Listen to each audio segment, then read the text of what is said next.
I went to visit my son, expecting nothing more than a quiet afternoon together, but he insisted we stop by a cafe first. While he stepped outside to take a call, the owner suddenly grabbed my wrist, his voice low and urgent. "Your son doesn't come here for coffee. He meets someone in the back alley every morning. See for yourself." I left the steaming cup of coffee behind, quietly left my seat, and followed my son's back into the damp alley behind the shop. 10 minutes later, everything I thought I understood began to change. Before we go further, thank you for being here. Don't forget to like, subscribe, and drop a comment telling me where you're watching from. It always means a lot. Just a quick note, parts of this story are creatively adapted, and any similarities to real names or locations are entirely unintentional. The smell of burnt espresso usually grounds me, but today it felt like a warning, the first structural flaw in the perfect polished lie my son had built around my life. I am Desmond Sterling, a 70-year-old retired bridge inspector who spent 40 years identifying the hidden fractures that make structures fail.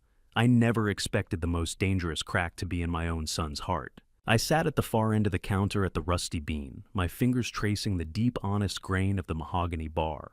It was a stark contrast to the cold white marble that dominated Julian's mansion, a house so sterile I felt like a specimen under glass. My son calls it a smart home, but to me it feels like a high-tech cage. I am not even allowed to touch the thermostat. Julian claims the climate is optimized for my health, yet I have never felt more chilled than I do in his living room, surrounded by furniture that costs more than my first mortgage but offers no place to actually rest. My retirement was supposed to be a quiet span across the river, but Julian has turned it into a curated imprisonment. He treats me like a legacy asset he's trying to preserve, yet he never looks me in the eye long enough to see if the foundation is still holding. I shifted on the wooden stool, the familiar ache in my back, acting as a reminder of the real world outside this zip code of manicured lawns. Caleb Henderson, the 48-year-old owner of the Rusty Bean, wiped down the mahogany counter with a hand that still bore the scars of his early days in the Merchant Marines. He moved with a heavy rhythmic grace, the kind earned through years of hauling lines in gray Atlantic swells. He caught my eye and paused the wet rag resting on the wood. Another morning in the showroom, Desi asked, his voice low enough to slide under the hiss of the milk steamer. I managed a tight smile. "It's a house, Caleb, not a home," I replied. He nodded, knowing exactly what I meant. A bridge doesn't collapse all at once. It groans in a language only those who built it can understand. I have spent my life listening to those groans, hearing the way steel tires under the weight of too many winters. And lately, the house Julian built for me has been screaming. Caleb didn't offer the usual gossip today. Instead, he leaned over the counter, his broad shoulders casting a shadow over my empty ceramic mug.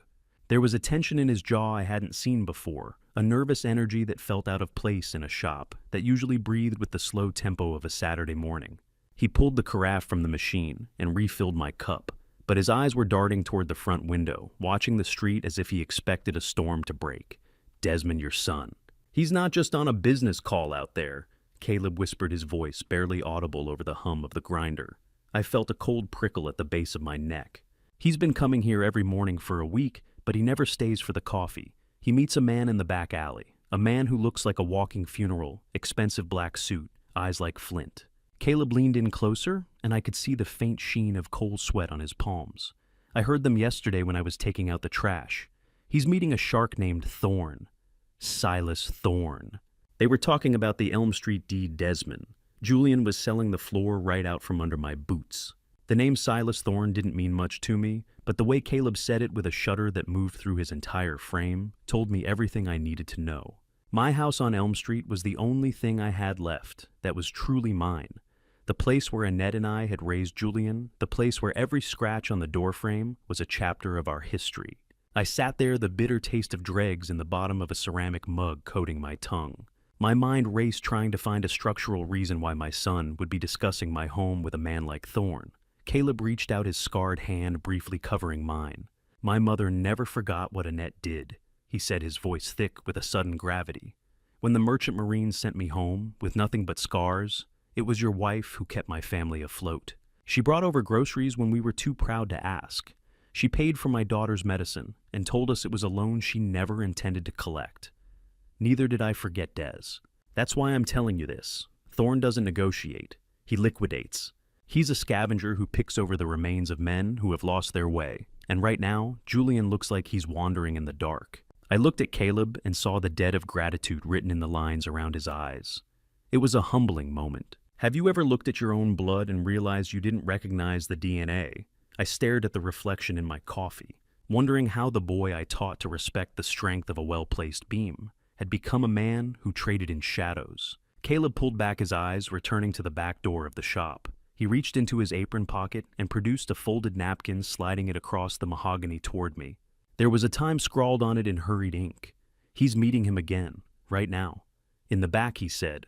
The air in the shop suddenly felt too thick to breathe the smell of over-roasted espresso beans turning acrid. I didn't finish my coffee. The steam was still rising as I stood up my old joint, screaming that I was about to walk into a storm I couldn't navigate with a cane. I felt the weight of my 70 years as I turned toward the exit, my heart hammering a rhythm against my ribs. I wasn't just an observer anymore. I was a man standing on a failing structure, and I had to see the crack for myself before the whole thing fell into the black water below.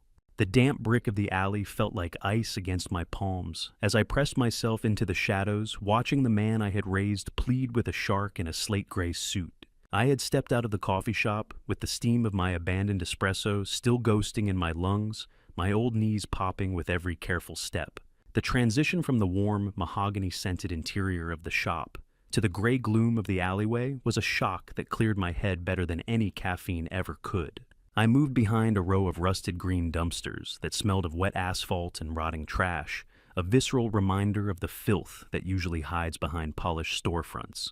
My son Julian was standing 10 feet away, his silhouette outlined by the weak morning light. He wasn't the confident executive I saw at dinner, the one who talked about high-frequency trades and venture capital as if they were personal conquests. Here in the damp shadows, he looked like a shivering subordinate, his shoulders hunched and his hands fluttering nervously as he checked his watch for the third time in a minute. Standing across from him was Silas Thorne, 52, and dressed in a slate-gray suit that blended into the skyscraper shadows. He stood with the terrifying stillness of a man who owned the air you breathed. Thorne didn't need to shout to exert power. His silence was a heavy, suffocating thing that made Julian look smaller with every passing second.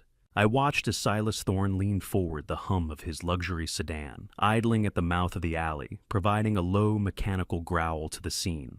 I realize now that Julian isn't the high-flying owner of the firm he's been boasting about for years. He's just a frontman, a groomed face for Thorne's money-laundering operations. The realization hit me harder than any physical blow. My son, a man I had taught to appreciate the structural integrity of truth, was nothing more than a cosmetic veneer for a criminal. How many coats of expensive paint does it take to hide a structural crack that runs all the way to the bedrock? Julian began to speak, his voice cracking under a pressure I could feel from 20 feet away. I need more time, Silas, he pleaded, his words tumbling out in a desperate rush. My father he's stubborn. He doesn't understand the way the market moves now. Thorne didn't move an inch. Friday, Julian, he said, his voice a cold, flat blade. I don't want excuses. I want the deed to the Elm Street property. Or everyone finds out your venture is just a hollow shell. If that house isn't on my desk by the weekend, I will strip you to the bone and leave you for the collectors. Julian nodded frantically, his face pale as a ghost against the dark brickwork. Watching my son grovel brought a sharp, jagged memory back to the surface. It was only 2 weeks ago that I first arrived at the Naperville mansion, a place that felt less like a retirement home and more like a laboratory. I remembered walking through the front door, the heels of my shoes clicking against the stark white marble that looked like it belonged in a surgical wing. There were no family photos on the walls, no scuff marks from a life lived, just digital displays showing stock tickers and weather patterns. Elena Sterling, 36, and perpetually viewed through a smartphone lens, was arranging a $20 salad as if it were a museum exhibit, her eyes never leaving the screen. Smile for the camera, Desmond, she had chirped, without even looking at me, her voice as artificial as the lighting. People love the caring for the elderly aesthetic. Julian had stood beside her, boasting about the smart tech security and the automated climate control. It's about the brand, Dad, he told me, with a dismissive pat on the shoulder. You wouldn't understand the digital economy. The mansion didn't smell like a home. It smelled like a hospital waiting room, a place designed to keep the occupant comfortable while they waited for the end. I had felt like a relic being stored in a climate-controlled vault, a piece of the past that didn't fit the new shiny aesthetic of Julian's manufactured success. I snapped back to the present as the sound of a heavy car door closing echoed through the alley. Silas Thorne had entered his sedan, the tinted glass reflecting the gray Chicago sky, as the vehicle glided away with a quiet, expensive hiss. Julian stayed where he was, leaning his forehead against the damp brick wall. For a moment, he looked as if he might collapse, his breathing coming in ragged, shallow gasps. I stood in the dark, my heart aching with a grief that felt more permanent than the one I carried for Annette. "I'm sorry, Annette," I whispered into the collar of my coat. I didn't see the rot until it reached the foundation. I realized then that my son wasn't just a failure in business. He was a predator who viewed me as a resource to be consumed, a piece of collateral to be traded away to save his own skin. The rain began to fall not as a cleansing shower, but as a cold weight that made my old municipal jacket feel like a suit of lead. I watched Julian pull out his phone, his thumb tapping the screen with a frantic energy. He put it to his ear, and even from my hiding spot, I could hear the cold steel in his tone as he spoke to Elena. "The old man is at the coffee shop," he snapped. "Start the transition. We can't wait for him to sign anymore. Just get the files ready." He didn't look back as he walked toward his own car, his footsteps heavy and uneven. I stayed in the shadows long after he was gone, the cold from the brick wall having seeped through my jacket and into my bones. They weren't waiting for my signature anymore. They were preparing to take it by force, and I had exactly 3 days to find the one thing Julian had forgotten I possessed. I wasn't just a retired inspector with a cane. I was a man who knew how to find the hidden fractures in any structure, and before Friday came, I was going to find the crack that would bring Julian's entire hollow world down around his ears. My fingers gripped the handle of my cane, the wood feeling solid and real in a world made of glass and lies. I would go back to that marble-clutch mansion, and I would play the part of the confused aging father until the moment was right to pull the pin. Walking back into my son's house felt like stepping into a refrigerated vault. Everything was perfectly preserved, expensive, and entirely devoid of life. I kept my hand steady on the handle of my cane, the wood offering a tactile honesty that the rest of this foyer lacked. I had spent the last hour in a damp alleyway witnessing a betrayal that should have broken me, but instead it had sharpened my focus. As the heavy front door clicked shut with a sound like a hydraulic press, I adjusted my expression. I needed to be the Desmond they expected, the aging father, whose mind was starting to fray at the edges like an old rope. I let my shoulders slump just an extra inch, and allowed my gaze to wander aimlessly across the vast expanse of white marble that made the entryway look like a high-end mausoleum.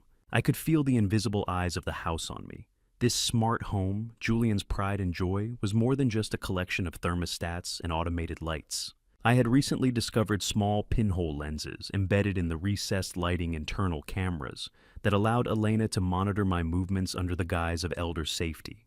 Every shuffle of my feet, every sigh was being fed into a digital cloud so they could track the speed of my decline.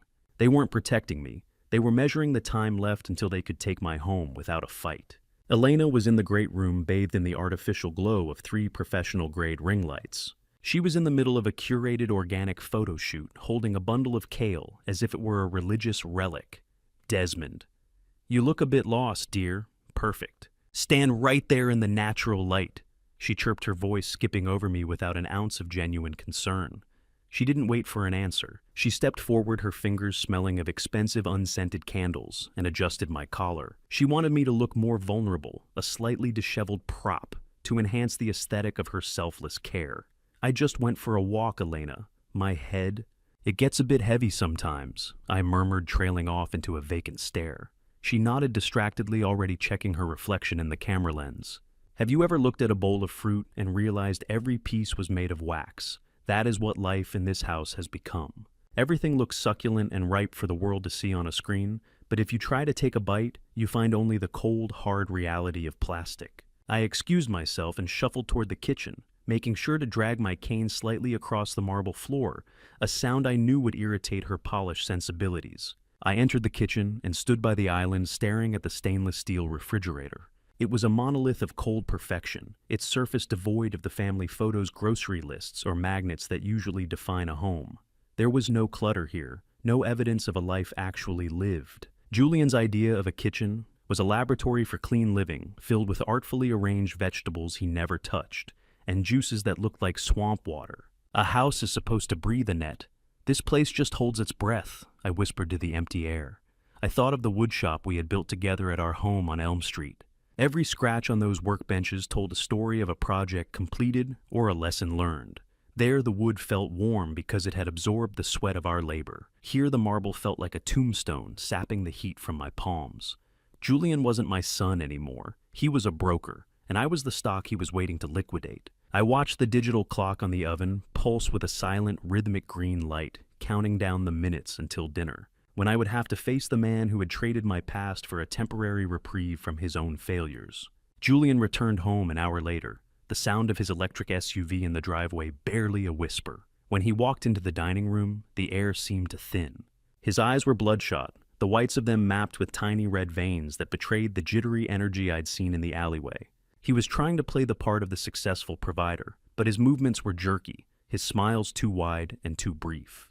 We sat down to a dinner of overprocessed salad and some form of steamed white fish that tasted like nothing at all. The clink of silverware against fine china sounded like the ticking of a countdown clock in the oppressive silence. "We're so glad you're here, Dad. We just want to make sure you're secure." For the long haul, Julian said, his voice straining for a tone of fake sentimentality. I watched his pupils dilated with a cocktail of greed and fear as he glanced toward the stack of mail by the door. He was hunting for the deed, waiting for the moment to strike. "The long haul is a lot shorter when you're 70. "Julian," I replied, keeping my voice firm but reflective. I used my starched linen napkin to dab at my mouth. The fabric was so stiff, it felt like I was wiping my face with a sheet of cardboard. I noticed Julian's hand tremble as he reached for the wine decanter. It wasn't just the nerves of a liar. I caught the glint of gold and sapphire on his wrist, a high-end luxury watch that hadn't been there this morning. It was a heavy, vulgar thing that screamed of a recent desperate purchase. I realized then that the transition Julian had mentioned in the alley had already begun. He had likely liquidated one of my smaller assets or taken a high-interest loan against his own reputation to pay Silas Thorne a temporary bribe. He was drowning, and he was using my legacy as his life raft. As Julian stood up and raised his glass, toasting to family, I caught my own reflection in the polished marble of the table. The overhead lights cast shadows across my face, deepening the lines of my 70 years. I didn't look like the victim he thought I was. I didn't look like a man whose mind was fading into the fog. I looked like a man who had inspected enough failing structures to know exactly where to place the charges. I looked like a man who was about to burn the showroom down, and as the wine touched my lips, I knew the 3-day countdown had officially started. Julian didn't even wait for the wine to settle in our glasses before he produced the leather folder, a black heavy thing that landed on the marble with the finality of a coffin lid. The resonance of the strike seemed to vibrate through the table, unseating the hollow warmth of the dinner toast. My son cleared his throat, a sharp practiced sound that acted as a curtain raiser for the performance he had been rehearsing in his head. I sat back, keeping my expression neutral, my hands resting lightly on the edge of the table. I was still Desmond Sterling, the man who had spent 40 years looking for the small, invisible fractures that precede a collapse, and right now, the air in this room was thick with the scent of a structure under too much stress. Julian flipped the folder open, and the smell of fresh printer ink rose to meet me, mingling unpleasantly with the aroma of the flavorless salmon. He began the pitch with a rapid-fire sequence of corporate buzzwords that felt like they had been scrubbed of all human meaning. Growth, legacy, risk mitigation. They tumbled out of his mouth in a rehearsed cadence designed to overwhelm an elderly mind. He spoke of autonomous wealth management and AI-driven investment projections, pointing a manicured finger at high-gloss charts that featured aggressive neon green lines spiking toward the top of the page. "This is the future, Dad," he said, his voice rising with a frantic sort of enthusiasm. "It's an exclusive tier of venture capital. It'll make sure you never have to worry about a bill again for the rest of your life." I watched his eyes, noticing how they darted to the dining room doorway every time a floorboard creaked in the hallway. He wasn't looking for a ghost. He was looking for Silas Thorne, as if expecting the man to burst in and demand a progress report. "I've never been afraid of bills, Julian," I replied, my voice calm and reflective. "I've only ever been afraid of debt. It's a weight that bends a man's spine until he forgets how to look at the horizon." Julian's smile faltered for a fraction of a second, but he recovered quickly, leaning in closer. "Have you ever seen a man drown in silk? It's a lot quieter than the ocean, but just as final." That was what I saw in front of me, my son draped in his expensive suits and living in a house of glass, gasping for air, while trying to pretend he was a captain of industry. He flipped to a page featuring a complex diagram of interconnected nodes. The AI projections on the paper looked like a cardiac monitor spiking with greed flatlining on truth. I leaned forward, squinting at the fine print at the bottom of the page. That was when I saw it. The venture capital logo in the header was slightly pixelated at the edges, a telltale sign of a home-printed forgery. He hadn't even bothered to get professional documents. He had likely mocked this up in his home office an hour before dinner, desperate to create a paper trail that looked official to a man he believed was too senile to notice a digital blur. Elena stopped her social media recording, the red light on her phone finally clicking off, and joined the table. She acted as the voice of reason, her tone dripping with a manufactured sweetness that made my skin crawl. She touched my hand with a manicured finger that felt like a needle, cold and sharp. "Think of the peace, Desmond," she murmured. "No more leaking roofs at the Elm Street place. No more yard work or worrying about the taxes on a property that's clearly becoming a burden. It's about tranquility." She spoke of my heritage as if it were a rusted anchor dragging behind a yacht. "The orchard doesn't feel like a burden when the apples are ripe, Elena," I said, looking her directly in the eye. "It feels like a promise kept." She didn't flinch, but her grip on my hand tightened ever so slightly, a physical manifestation of her impatience. They were a team, a pair of scavengers trying to pick the meat off a legacy they hadn't helped build. Julian flipped to the final page of the folder. There at the very bottom was a single stark blank line next to my name. He emphasized that the entry into this high-tier portfolio required liquidity, the kind of liquidity that could only be achieved by the immediate sale of the Elm Street estate. "It's a $4.5 million opportunity," Dad Julian said, his voice dropping to a conspiratorial whisper. "Most people wait their whole lives for a door like this to open." "A door that opens usually means someone else is closing one behind you," I countered, feeling the weight of the moment. He wasn't asking for my blessing. He was asking for the keys to my soul for a sum he had already spent in his head to settle a debt with a shark. I could hear the sound of his foot tapping rhythmically against the floor under the table, a frantic, desperate beat that gave away the terror hidden behind his corporate mask. Julian reached into the pocket of his silk blazer and produced a fountain pen. It was a beautiful instrument, heavy and expensive, crafted from black resin with gold accents. He unscrewed the cap with a flourish and handed it to me, waiting with bated breath for the signature that would finalize his theft. The pen felt as heavy as a lead pipe as it touched my palm. I looked down at the cap, and my heart skipped a beat. Embossed on the gold crest of the pen was the same intricate entwined logo I had seen on Silas Thorne's cufflinks in the damp shadows of the alleyway. Julian was handing me the very tool Thorne had given him to gut me. I held the pen over the paper, the gold nib trembling just a fraction of an inch above the line that would sign my life away. The silence in the room became a physical weight pressing against my eardrums as I stared at the blank space where my name was supposed to go. The gold nib of the fountain pen caught the chandelier light, a tiny glittering tooth, ready to bite into the only legacy I had left. But my hand didn't move, because a bridge inspector knows when a structure is under too much tension. I stared at the blank signature line, letting the clock on the mantel tick away the seconds of Julian's patience. The silence in the dining room was so absolute, I could hear the hum of the climate control system and the frantic, shallow rhythm of my son's breathing.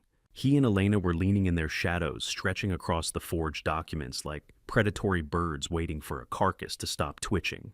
Julian's hand, still outstretched, began to tremble.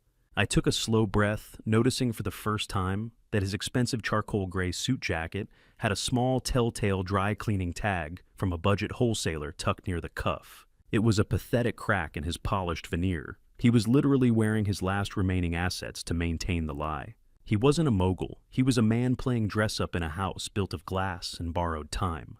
The realization didn't bring me joy, only a cold, sharp clarity. I slowly set the pen down on the marble table. The gold-crested cap made a soft final sound against the stone. "I don't sign what I don't understand, Julian," I said, my voice calm and low. "And I understand this even less than the last time we spoke." Julian's face didn't just fall, it transformed. The mottled red of suppressed rage crept up his neck, staining his skin until he looked like a man on the verge of a stroke. The composure he had spent all evening maintaining finally shattered, revealing the raw, jagged desperation underneath. "It's a simple signature, Dad. Why are you making this a federal case?" he barked, his voice cracking. Elena tried to step in her manicured fingers, reaching out to pat my hand, but I pulled away. "Desmond, please," she said, her voice having lost its honeyed social media tone. "We just want you safe. There are deadlines." Her eyes darted to the window, reflecting a fear of that Friday deadline Silas Thorne had promised in the alley. I looked at them both and saw only the hunger of people who had run out of other people's money to spend. I stood up from the table, my joints aching, but my spine straight. When did my son start looking like a man who was drowning in shallow water, I wondered. There was a time when I looked at him and saw a future I could be proud of, but that bridge had been washed away by a flood of greed I hadn't seen coming. I walked toward the library, the heels of my shoes clicking, with a deliberate steady rhythm on the marble. They followed me, Julian's breathing now, a ragged, angry sound behind me. The library was a room filled with leather-bound books no one in this house ever read, a graveyard of knowledge used as a backdrop for Elena's digital performances. Julian shoved the heavy oak door shut, the sound echoing through the sterile halls. He didn't want the staff to hear the collapse.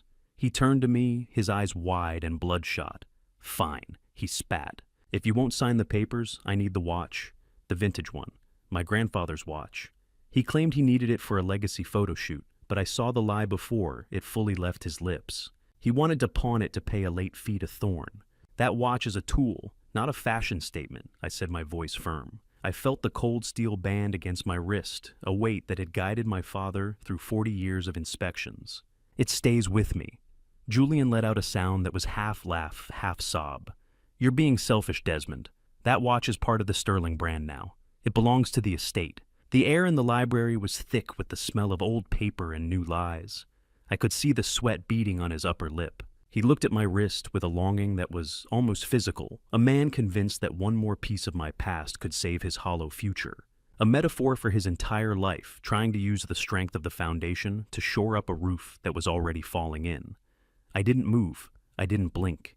I stood there like one of the stone pilings I had spent my life certifying, watching the storm break against me.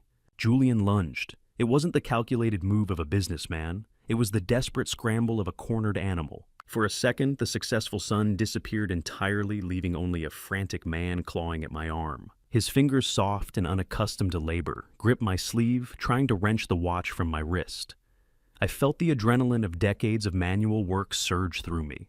I didn't hit him. I didn't have to. I simply planted my feet and pushed back with the coordinated strength of a man who knows how to move heavy loads. He stumbled back, his expensive shoes sliding on the polished floor, and fell against a shelf of unread biographies. He sat there gasping for air, his hair disheveled, and his pride in tatters. "Don't ever put your hands on me again, son."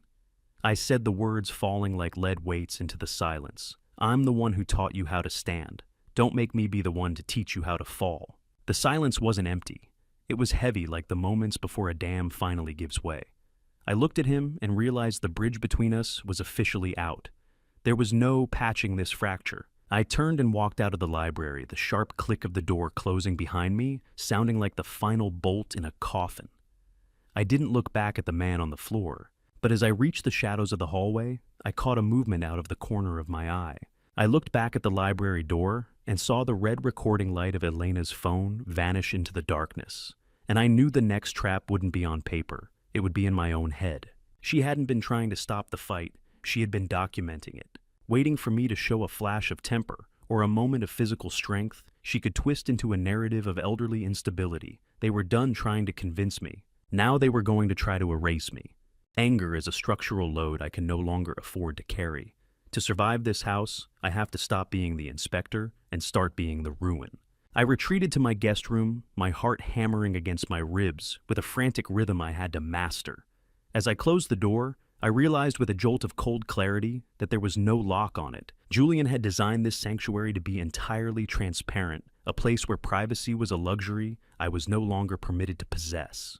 The air in the hallway smelled of chlorine from the mansion's heated pool, a sterile chemical scent that seemed to underscore my own vulnerability. I sat on the edge of the bed in the dark, my ears straining for any sound from beyond the wood. Soon enough it came, the hushed, jagged whispers of Julian and Elena. "He is getting harder to handle, Julian," I heard Elena hiss, her voice sharp enough to cut through the silence. "We need those papers signed before the meeting." I know, Julian replied, his voice heavy with a desperation he could no longer hide. "Just let me think." Listening to them, I realized my defiance in the library had backfired. As long as I remained sharp, as long as I stood firm, like the bridges I used to inspect, they would see me as an obstacle to be dismantled. To win this war, I had to stop fighting. I laid back and stared at the ceiling, thinking of Annette. Decades ago, she had dragged me into a community theater project, laughing as she taught me how to project emotions I didn't feel. I had been a terrible actor then, a man too grounded in concrete and steel to understand the fluidity of a performance. But as I lay in the dark of my son's house, I realized those lessons were the only tools I had left to save my life. A man in my position has to learn that a blank stare can be a sharper tool than a carpenter's chisel. I began to practice the slackening of my jaw, the slight glazing of my eyes the way a person looks when they are searching for a memory that has already turned to smoke. I had to become the very thing they feared and desired, a mind in collapse. By the time the morning sun began to bleed through the designer curtains, I was no longer Desmond Sterling the inspector. I was a man lost in the fog of his own history. I made my way to the kitchen, making sure to stumble slightly as I crossed the threshold. Julian was already there nursing a cup of black coffee while the fan of his laptop whirred like an overworked heart.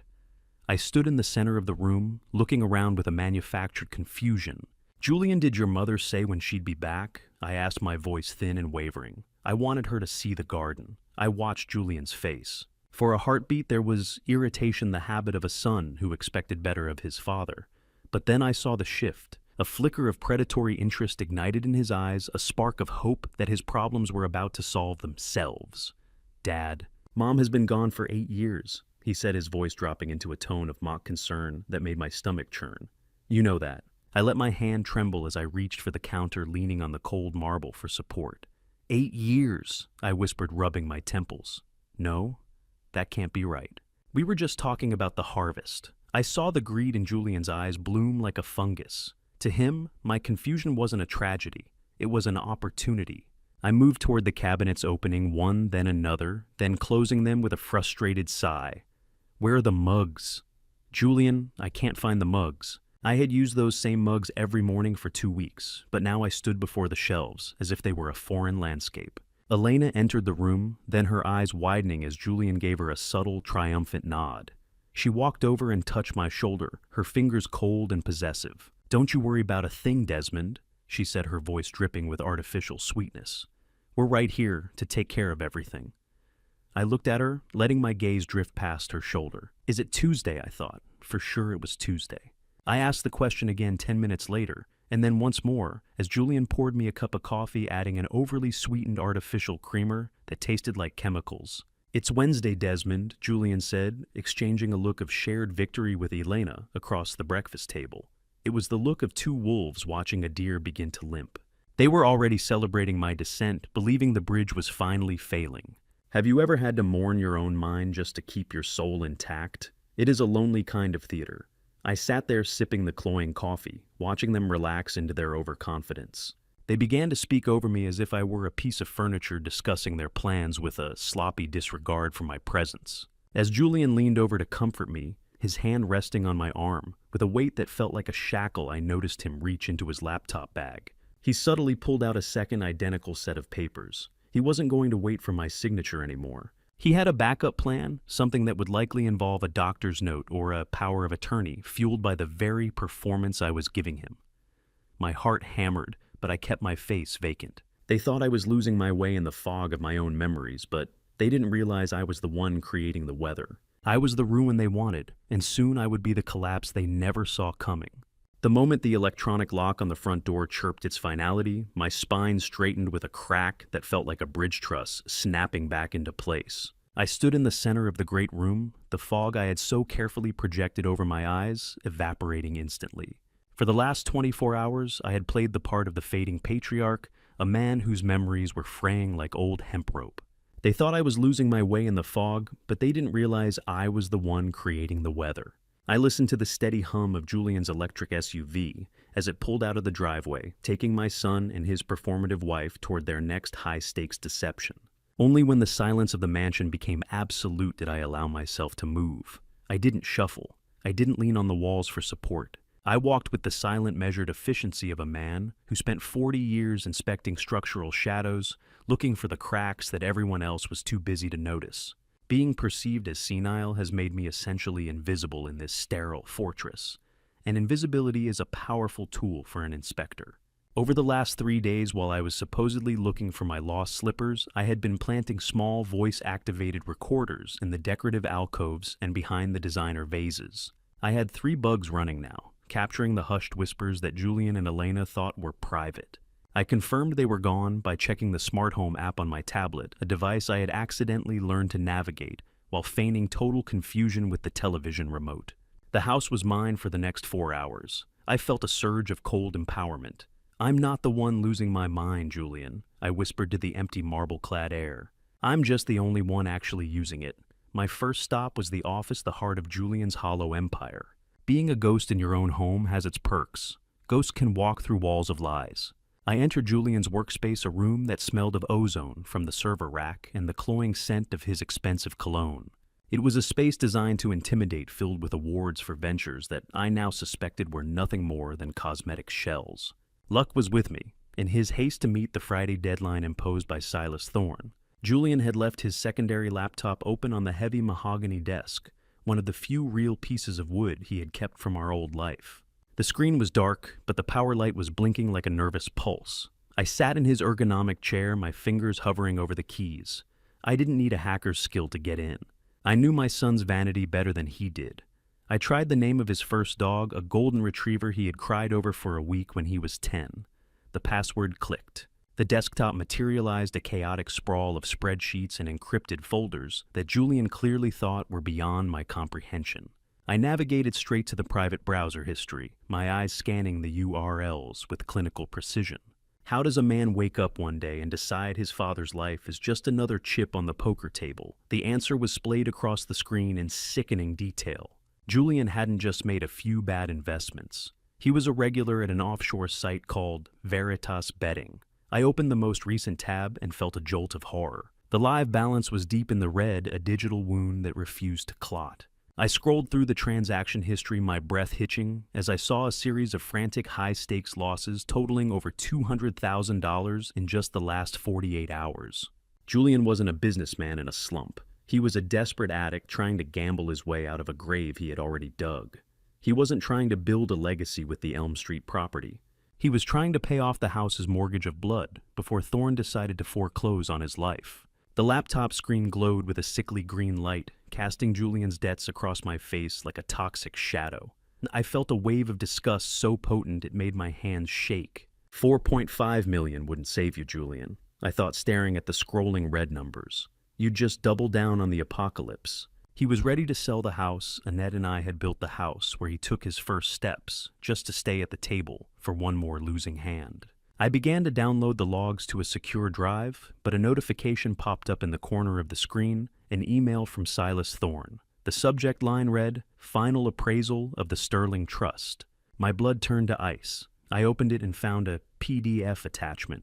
Julian had already scanned and submitted the trust documents to Thorne's legal team without my knowledge, likely using a digital signature he had forged from my old municipal records.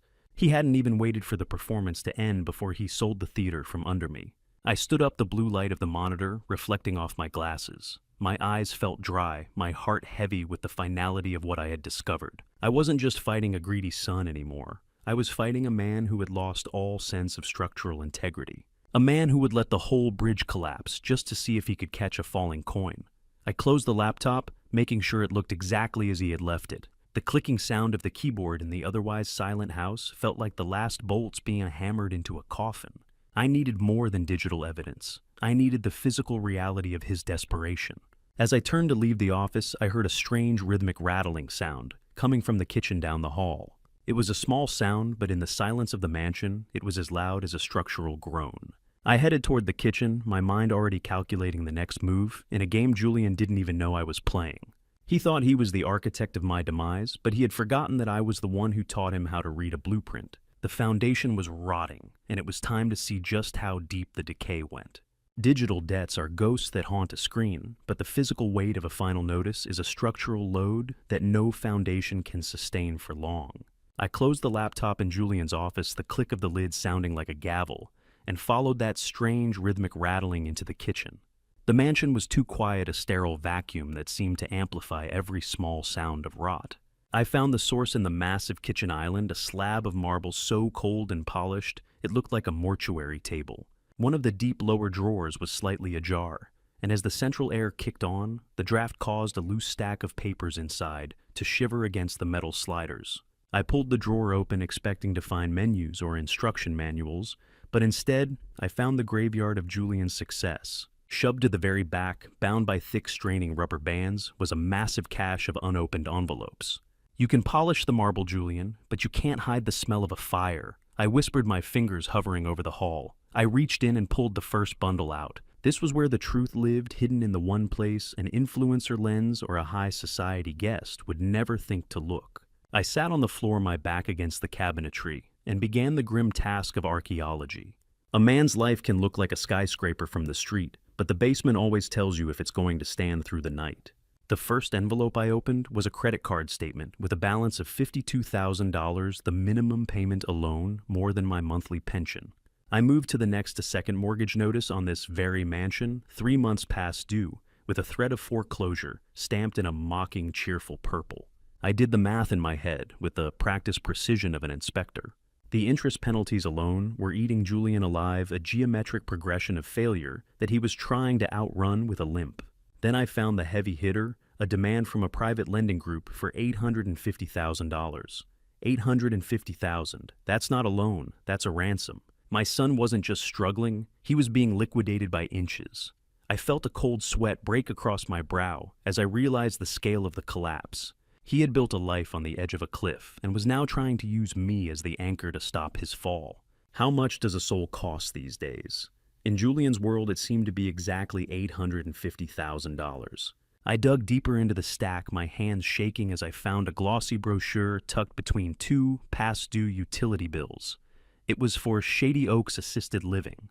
My heart skipped a beat when I saw my own name scrawled on the reserved line for the smallest, cheapest unit they offered.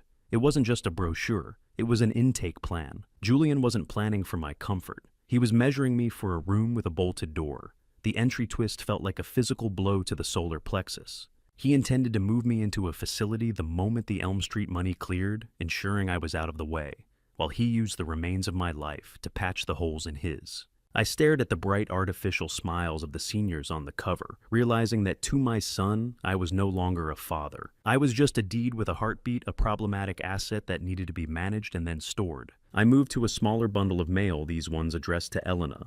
They were cash advance notices, high-interest bridges used to fund her charity influencer events. She was just as complicit and desperate as Julian, her entire persona, a cathedral built out of cardboard and credit. They were 2 scavengers picking at each other's bones while they waited for me to die. The envelopes were red. The ink was red. My vision was starting to turn red too. The betrayal was so complete, it felt structural, a failure of every weight-bearing pillar I had tried to install in Julian's character. I found one last letter at the bottom, bearing the logo of a legal firm representing Apex Private Equity Silas Thorne's company. The language was clinical and lethal. It explicitly mentioned the Elm Street property as the only viable collateral remaining to prevent immediate asset liquidation. Thorne wasn't just a lender, he was the foreman of Julian's demolition, and he was coming for my house to settle a debt I hadn't signed for. I felt a crushing weight in my chest as the full picture finally solidified. Julian didn't want me to retire in peace. He needed me to drown so he could use my home as a life raft. He was ready to throw me into a budget nursing home and pave over Annette's orchard just to keep his hollow showroom for another month. I stood up, my joints screaming, and began to meticulously slide the letters back into the drawer. I placed the rubber bands exactly as they had been, erasing any sign of my presence. I slid the drawer shut with a click that sounded like a hammer cocking on a pistol, because now I wasn't just defending my home, I was going to war for my life. I stood in the silent kitchen, looking at the vibrant, expensive surfaces that hid so much rot, and I knew the act of the confused old man had to become even more convincing. I wasn't just an inspector anymore, I was the demolition expert. As I turned to leave a tablet on the counter, began to vibrate a new notification light, blinking like a signal fire. It was time to see what Elena was telling the world, while they waited for me to break. The tablet on the counter buzzed like a trapped hornet, and when I swiped the screen, I found the digital knife Elena had been sharpening behind my back. I stood in the silent kitchen of the Sterling mansion, my pulse a steady clinical beat that belied the fire in my chest. Elena had left the device unlocked, a sign of the overconfidence my senile performance had gifted her. I navigated through her apps until I found her public social media profile. There it was, posted only an hour ago, the photo she had taken of me, looking lost and disheveled by the window. The caption was a masterpiece of passive-aggressive cruelty. "It's so heartbreaking to see a strong man become a shadow," she had written, followed by hashtags for dementia, awareness, and family first. She painted herself as the heroic caregiver, a saint burdened by the slow erasure of a man she barely knew. I scrolled through the comments, a tide of pity from strangers who praised her strength and lamented my decline. But as I dug deeper into the settings, I found the true rot. Elena had enabled ad revenue on the posts featuring my simulated confusion. She wasn't just building a public record to justify committing me to Shady Oaks. She was literally profiting from the image of my broken mind. "I am not a shadow yet, Elena. I'm the one holding the flashlight," I whispered, the high-pitched electronic whine of the notifications sounding like a countdown. How much of a person can you erase with a few clever hashtags and a well-timed sigh? I felt a cold, sharp violation as I realized the strangers in the comments were being recruited as witnesses for my eventual disappearance. They were the jury, and Elena was the prosecutor, and I was being convicted of incompetence in a court of public opinion before I even knew the trial had begun. I set the tablet back exactly where I had found it, making sure the screen was dark. I needed to move to breathe, but my thoughts were interrupted by a sharp, impatient knocking at the front door. It wasn't the polite tap of a neighbor or the rhythmic chime of a delivery driver. It was a demand. I moved to the foyer, my steps light and silent, and checked the security feed on the wall-mounted monitor. A man in his late 30s with a receding hairline and a clipboard gripped like a weapon stood on the porch, his eyes scanning the mansion with the cold efficiency of a liquidator. He wore a cheap, ill-fitting suit that smelled of stale cigarette smoke even through the digital interface. This was the appraiser Silas Thorne had mentioned in the alley. The vultures weren't just circling, they were landing. I realized then that the fading mind narrative Elena had so carefully constructed was now my primary defense. I couldn't be the man who defended his property. I had to be the structure that was too unstable to value. I opened the door, letting my jaw slacken and my eyes go dim, the vacant stare of the ruin I had practiced in the mirror. "I'm here for the walkthrough, Mr. Sterling. Your son said you were expecting me?" The man said, his voice a flat nasal rasp. He didn't look me in the eye. He looked at the crown molding and the marble floor, calculating the square footage of my life. "Walking? Oh, I don't walk much anymore." "Is it time for my oatmeal?" I asked, my voice thin and wavering. The appraiser looked at me like I was a condemned building, unaware that I was the one holding the demolition codes. He sighed a sound of profound annoyance and stepped past me into the house. He didn't ask for permission. He moved with the entitlement of a man who believed the person he was robbing was already dead. I led him into the great room, but instead of showing him the vaulted ceilings, I began to lead him in circles. I pointed at the floor and told him about the gophers that had invaded the root cellar in '92. "Sir, please just show me the basement access." He snapped his pen, hovering over a form labeled Asset Liquidation. "Basement. We don't have a basement, young man. We have a root cellar, but the gophers took it. Or was it the tax man? I can't remember which one has the sharper teeth," I rambled, watching his frustration mount. Every time he tried to take a measurement, I was in his way, asking him if he had seen my lost slippers, or if he knew where Annette had hidden the good silver. He looked at me with a mixture of pity and contempt, the exact reaction I needed. He wanted the keys to the house. I gave him a tour of a graveyard. While he was distracted by a digital thermostat, he couldn't figure out I accidentally spilled a pitcher of ice water I had been carrying. The cold liquid soaked through his papers, turning his asset lists into a blurred, dripping mess. He let out a strangled curse, shaking the wet clipboard as if it were a wounded animal. I stood there rubbing my temples and looking like I was on the verge of tears, apologizing for my clumsiness. "I'm so sorry, the floors are so slippery today. Have you seen my keys? I think I put them in the trash." The appraiser had reached his limit. He looked at the waterlogged forms and the old man who couldn't remember what day it was, and he gave up. He turned on his heel, his heavy boots echoing on the hollow marble floors with a sound of angry finality. He didn't even say goodbye. As he reached his car, I watched him pull out his phone, his thumb stabbing at the screen with a desperate, jittery motion. Even from the porch, the air was still enough for me to catch the sharp, jagged edge of his voice as he barked into the receiver. "The old man is completely gone. The house is a mess of confusion." He didn't realize that my confusion was the only solid thing in the room. He drove away, the gravel spraying from his tires, and I felt a surge of grim triumph. I had won the battle, but as I turned back to the foyer, I saw something that chilled my victory. A small high-tech GPS tracker had fallen from under his clipboard, its red light blinking with a persistent mechanical pulse on the white marble. Thorne wasn't just appraising the house. He was mapping the internal layout, tracing the very veins of the mansion for a forced entry. I watched him drive away, but the tracking light on the floor told me the house wasn't empty anymore. Thorne was already inside the wires. Midnight in the Sterling mansion doesn't sound like sleep. It sounds like the high-pitched hum of a server rack and the rhythmic predatory pacing of a son waiting for his father to disappear. I sat in the pitch-black silence of the guest bathroom, the only space in this sprawling mausoleum where I was certain the internal cameras couldn't see my face. My breath came in steady, measured draws. I had watched the appraiser drive away earlier, leaving behind a blinking GPS tracker that proved Silas Thorne was already mapping the internal veins of the house.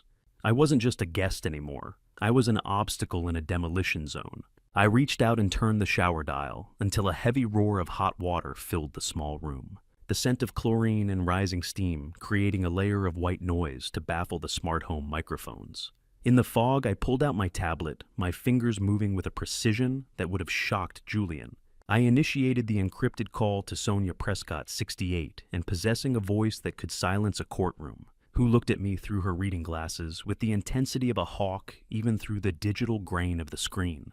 I met her years ago when I was a lead inspector, and she was the most feared land use attorney in the state. Sonia, they aren't just circling the house anymore, I whispered, leaning close to the tablet's mic. They're mapping the exits. An appraiser was here today. I found a tracker. Sonia didn't flinch, her expression remaining as ironclad as a bridge piling. Desmond, if you don't sign those papers, they'll find a way to make it look like you did, she warned. My sources tell me Julian has already contacted a notary, a cousin of Elena's, to illegally verify a forged signature tomorrow morning. He's bypassing you entirely. You need to find the physical evidence of that forgery before it reaches the county recorder. Check his office safe. The steam from the shower rose like a ghost in the mirror, a reminder that I was already dead to the people in the next room. I ended the call and sat for a moment as the water continued to beat against the tiles. The entry twist Sonia had delivered sat like a stone in my gut. They weren't waiting for my signatures or my permission. They were simply going to manufacture a reality where I no longer had a say in my own life. I turned off the water, wiped the screen of my tablet, and listened. From the master suite down the hall, I could hear the distant rhythmic snoring of Julian, a sound that used to represent safety and family, but now sounded like the heavy breathing of a predator at rest. I dressed in dark, soft cotton and reached into my luggage for the small black kit I had kept hidden in the lining. It contained a blue-white inspection flashlight and a set of professional lockpicks from my days on the municipal board.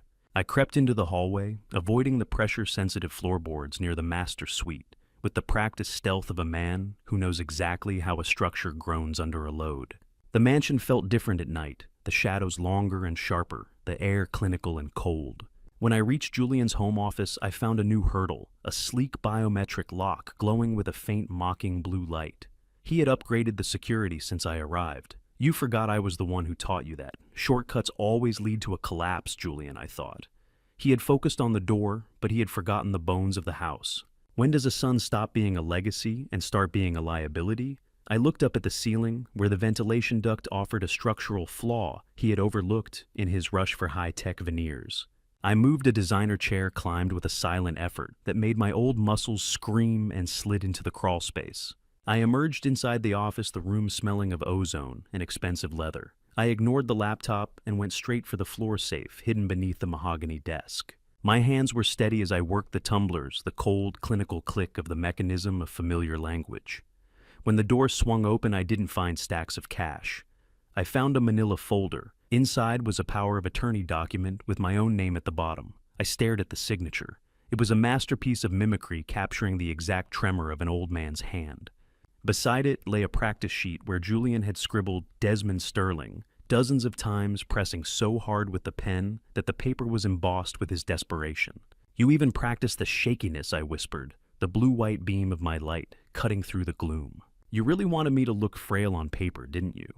The investment talk at dinner had been a theater, a distraction to keep me looking at the wrong hand, while the real theft was being finalized in the dark. He didn't just want my house. He wanted my pulse to stop. Beneath the forgery, my light caught the edge of a second folder. I pulled it out, my fingers trembling for real this time. It was a life insurance policy Julian had taken out on me 6 months ago. I flipped to the final page and felt a void open up beneath my feet.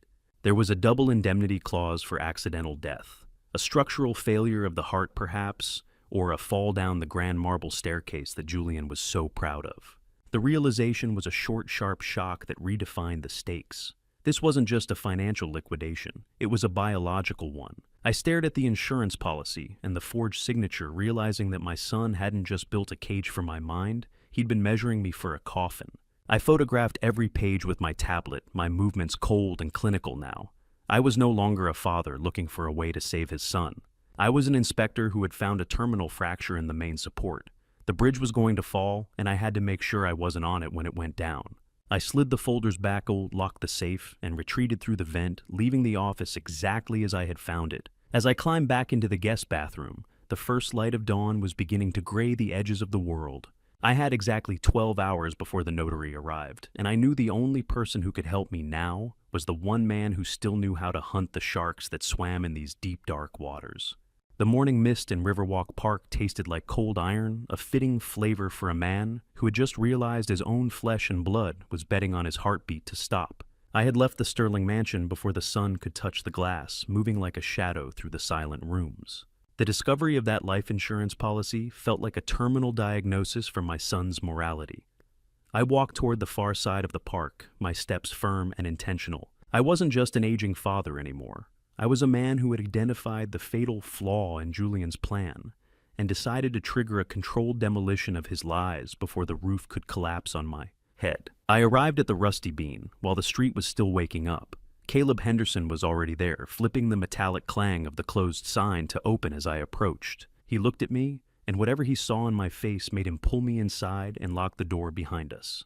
We sat at the back corner table, away from the windows.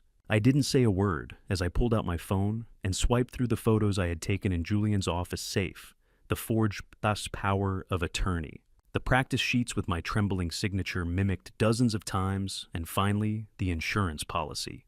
Caleb's breath hitched a ragged sound in the quiet shop. I thought it was just the house, Caleb, I whispered, my voice sounding older than I felt.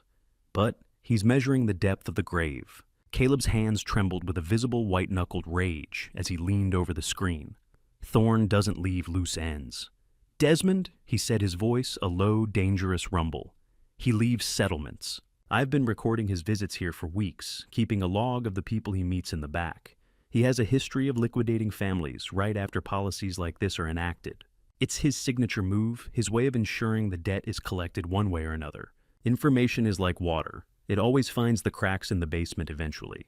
I realized that my son hadn't just made a mistake. He had entered into a contract with a man who viewed human life as an amortized asset.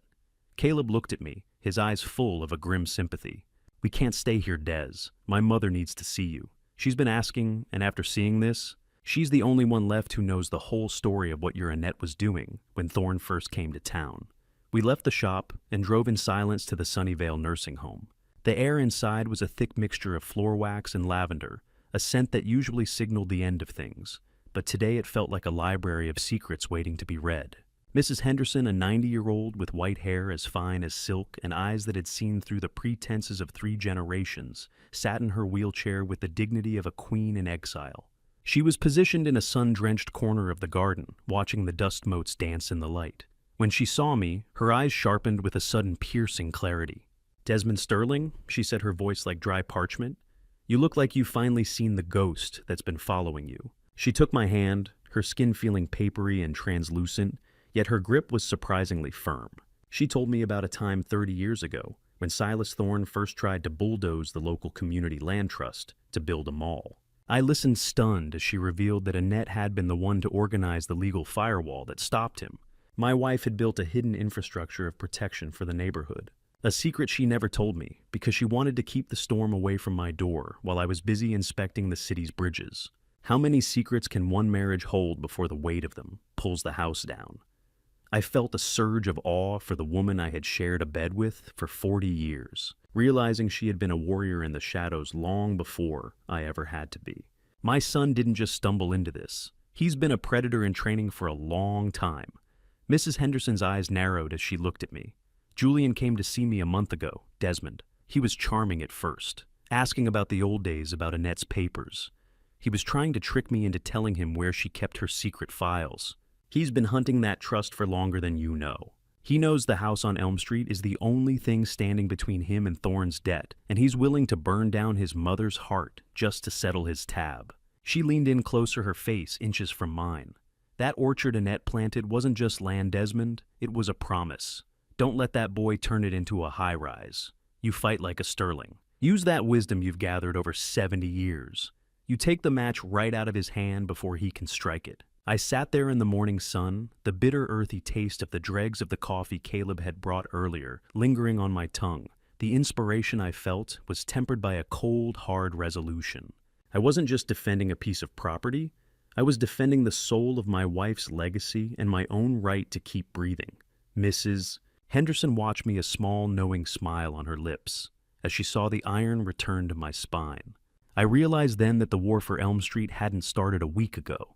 It had started in the silence of my own home, years before Annette took her last breath. I stood up and kissed the old woman's hand. I won't let him do it, I promised. I'll be the one to show him what happens when a structure is built on a lie. As Caleb led me back to the car, the world felt sharper, the colors of the garden more vivid. I was ready to return to the mansion, ready to put on the mask of the broken man one more time. But this time, I knew exactly where the weak points were in Julian's world. The foundation of his life was rotting, and I was the only inspector left to call for the demolition. I barely had time to wipe the Riverwalk mist from my coat before Julian's SUV was idling in the driveway, its engine purring with a predatory hunger that matched the look in my son's eyes. I had made a detour through the back garden to reach the side entrance, hoping to avoid a direct confrontation until I could settle my nerves. The revelation from Mrs. Henderson that Julian had been hunting Annette's secret trust files long before I even suspected a betrayal felt like a cold draft in a room I thought was sealed. I was still absorbing the fact that my wife had been a silent warrior against Silas Thorne, a man who now held my son by the throat. Before I could even reach for the door handle, the electronic lock chirped, and Julian stepped out, his face a masterpiece of forced, glossy sentimentality. He was already dressed in one of his sharp three-piece suits, looking like a man ready to close a deal rather than spend a morning with his father. "Desmond, there you are. I was getting worried," he said, his voice pitching high with an artificial cheer that set my teeth on edge. "I was thinking, Dad, maybe a trip to the old place would do you some good. Clear the cobwebs, you know. Collect some memories before we finalize the transition to the new estate." I leaned heavily on my cane, letting my shoulders slump just enough to satisfy his expectations. I had already taken the precaution of disabling the electronic tracking on my phone before I ever reached the nursing home earlier that morning. If Julian had checked his smart home dashboard, all he would see was a dead signal at a local diner. He thought I was wandering in the fog, but I was the one keeping him in the dark. "The cobwebs are the only things that haven't changed, Julian," I replied, keeping my tone weary and hollow. He nodded, ushering me toward the passenger seat, with a practiced efficiency that felt more like a shepherd moving a sheep toward a pen than a son helping his father. Being in the car with Julian was like sitting inside a high-speed centrifuge. Everything real was being spun out to the edges. The SUV smelled of high-grade leather upholstery and an expensive clinical scent that Julian called success. As we moved through the suburbs toward the city, he kept up a running commentary on the landscape, his fingers tapping a restless rhythm on the steering wheel. "Look at that corner, Dad. Used to be a hardware store. Now it's a tech hub. That's progress," he noted, gesturing toward a glass and steel monstrosity that had replaced a brick building I remembered from my youth. "Progress usually means someone lost their seat at the table," I countered, staring out the window. "How many memories do you have to kill before you can live comfortably in a lie?" I wondered as I watched the familiar sights of my life being paved over. Julian didn't answer. He just increased the speed, his eyes fixed on the road ahead with a singular, desperate focus. He wasn't just driving us to the old house. He was trying to outrun the ghost of Silas Thorne. We pulled onto Elm Street, the gravel crunching under the heavy tires, with a sound that felt like bone breaking. The old house stood there, framed by the orchard Annette had planted, looking dignified, despite the neglect of the last few months. The air inside was still and smelled of lemon polish and a heavy, suffocating sense of history. It was a structure built on truth, and being inside it seemed to make Julian's polished veneer crack. He didn't waste time with nostalgia. He led me straight to the pantry, his footsteps echoing on the hardwood floors. "Dad, I need to verify some insurance titles for the estate merger. You remember the code to the small floor safe in here, right?" he asked, his voice betraying a jagged impatience. He knelt on the dusty floorboards, his expensive suit trousers wrinkling, as he looked at me with a look of predatory anticipation. I stood there letting my gaze wander aimlessly around the shelves of empty mason jars. I can see the numbers, Julian. I whispered, my voice trembling with a feigned frustration that I let build until I was on the verge of tears. But they won't sit still. It's like a puzzle with missing pieces. I'm sorry. I'm so sorry. I rubbed my temples looking at the safe as if it were a foreign artifact. Julian's mask slipped, then his jaw tightening and his pupils dilating with a raw, ugly anger. Dad, the code. Just think. It's usually a birthday or an anniversary. We don't have time for this. He snapped the corporate charm, vanishing to reveal the cornered animal underneath. He wanted the safe code. I wanted my son back. Neither of us was getting what we wanted. I continued the performance, whimpering about the fog in my mind, until he stood up with a frustrated grunt, his hands balled into fists at his sides. He stomped out of the kitchen, his boots thudding against the wood as he headed toward the garage, likely looking for a crowbar or a way to vent his rage. I stayed behind my spine, straightening the moment he was out of sight. I moved to the garage door, peering through the small window. Julian was throwing aside some old tarps in a corner, his movements frantic. My breath caught as I saw what he was trying to hide. Tucked under a heavy canvas cover was a large professional sold sign, its bright aggressive lettering shouting a reality I hadn't been prepared for. He hadn't just planned the sale. He had already closed a secret contingent deal. The house was already gone in his mind. He was just waiting for the papers in that safe to finalize the theft. I retreated back into the kitchen as I heard him returning, his footsteps heavy and uneven. He thought he was hunting for paper in a safe that had been empty for years, unaware that the real weapon was hidden right under our feet, in a place Julian would never think to look because he had never understood the true weight of a foundation. I looked at the floorboards in the master bedroom through the open doorway, knowing exactly where the tin box was hidden under the marriage bed. The real battle was about to begin. I stood in the silence of the bedroom where Julian was conceived and Annette took her last breath, listening for the heavy, impatient footsteps of my son below before I dropped to my knees for the final inspection of our lives.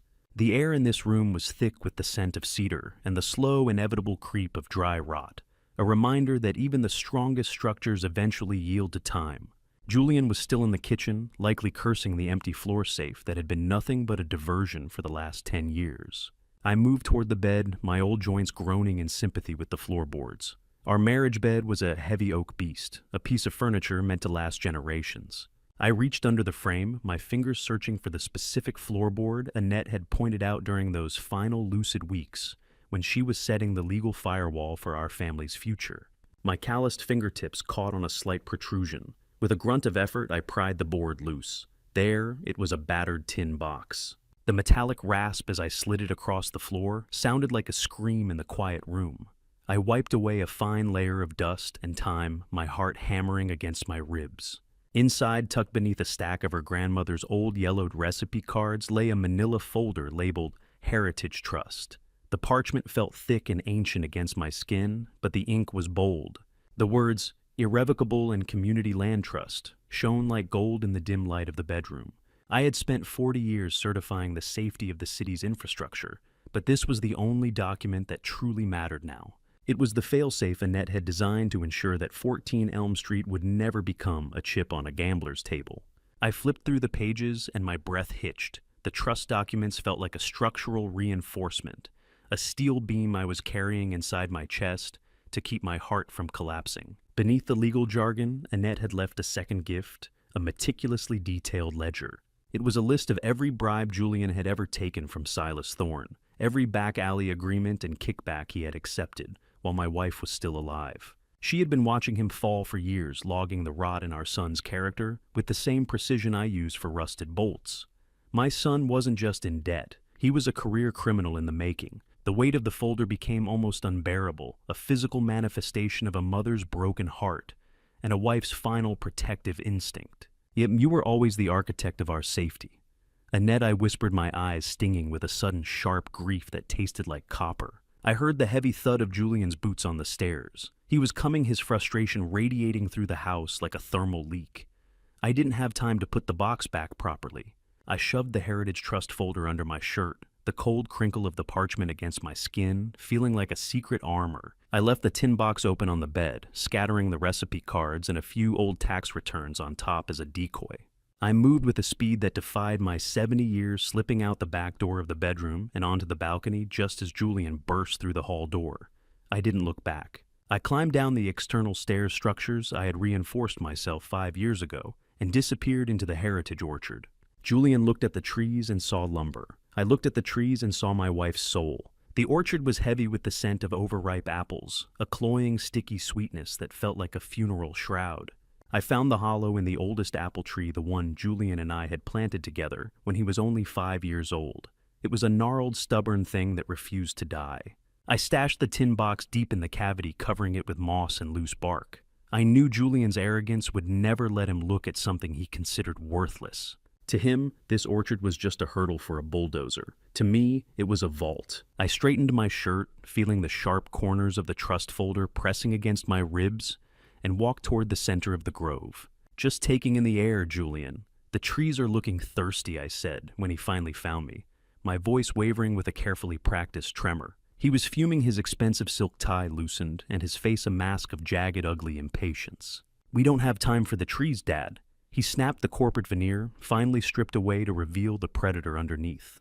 "If we can't find that safe code, this whole trip was a waste of my afternoon. Let's go. I've got meetings." I let my lip tremble, staring at him, with the vacant hurt eyes of a man who no longer recognized his own blood.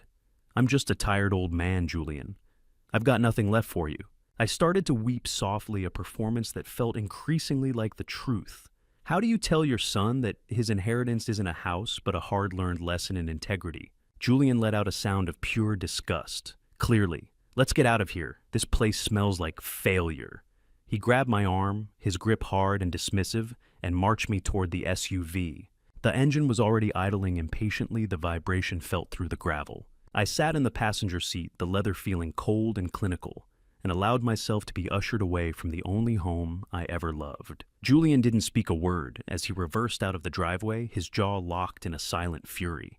He thought he was leaving empty-handed, unaware that the documents that would eventually destroy his hollow world were currently pressed against his father's heart. As we pulled away from the curb, I looked in the rearview mirror. A black sedan with tinted windows was parked half a block down, its engine off, but its presence unmistakable. As soon as Julian turned the corner, the sedan pulled out, keeping a disciplined distance behind us. I realized then that Silas Thorne wasn't just Julian's shadow anymore. He was becoming mine. The trust documents under my shirt felt like a ticking clock, a countdown to a confrontation that I could no longer avoid. Thorne was watching. Julian was drowning, and I was the only man left standing on the bridge. The cool evening air of the mansion garden should have been a relief. But the paper against my ribs felt like a live wire, a charge from the past that was about to blow Julian's high-rise dreams to pieces. I had arrived back at the Sterling estate with the stifling silence inside the SUV still ringing in my ears. The weight of the Heritage Trust documents beneath my shirt, making every breath feel like a tactical maneuver. Julian had barely acknowledged me as we pulled into the driveway, his hands white-knuckled on the steering wheel.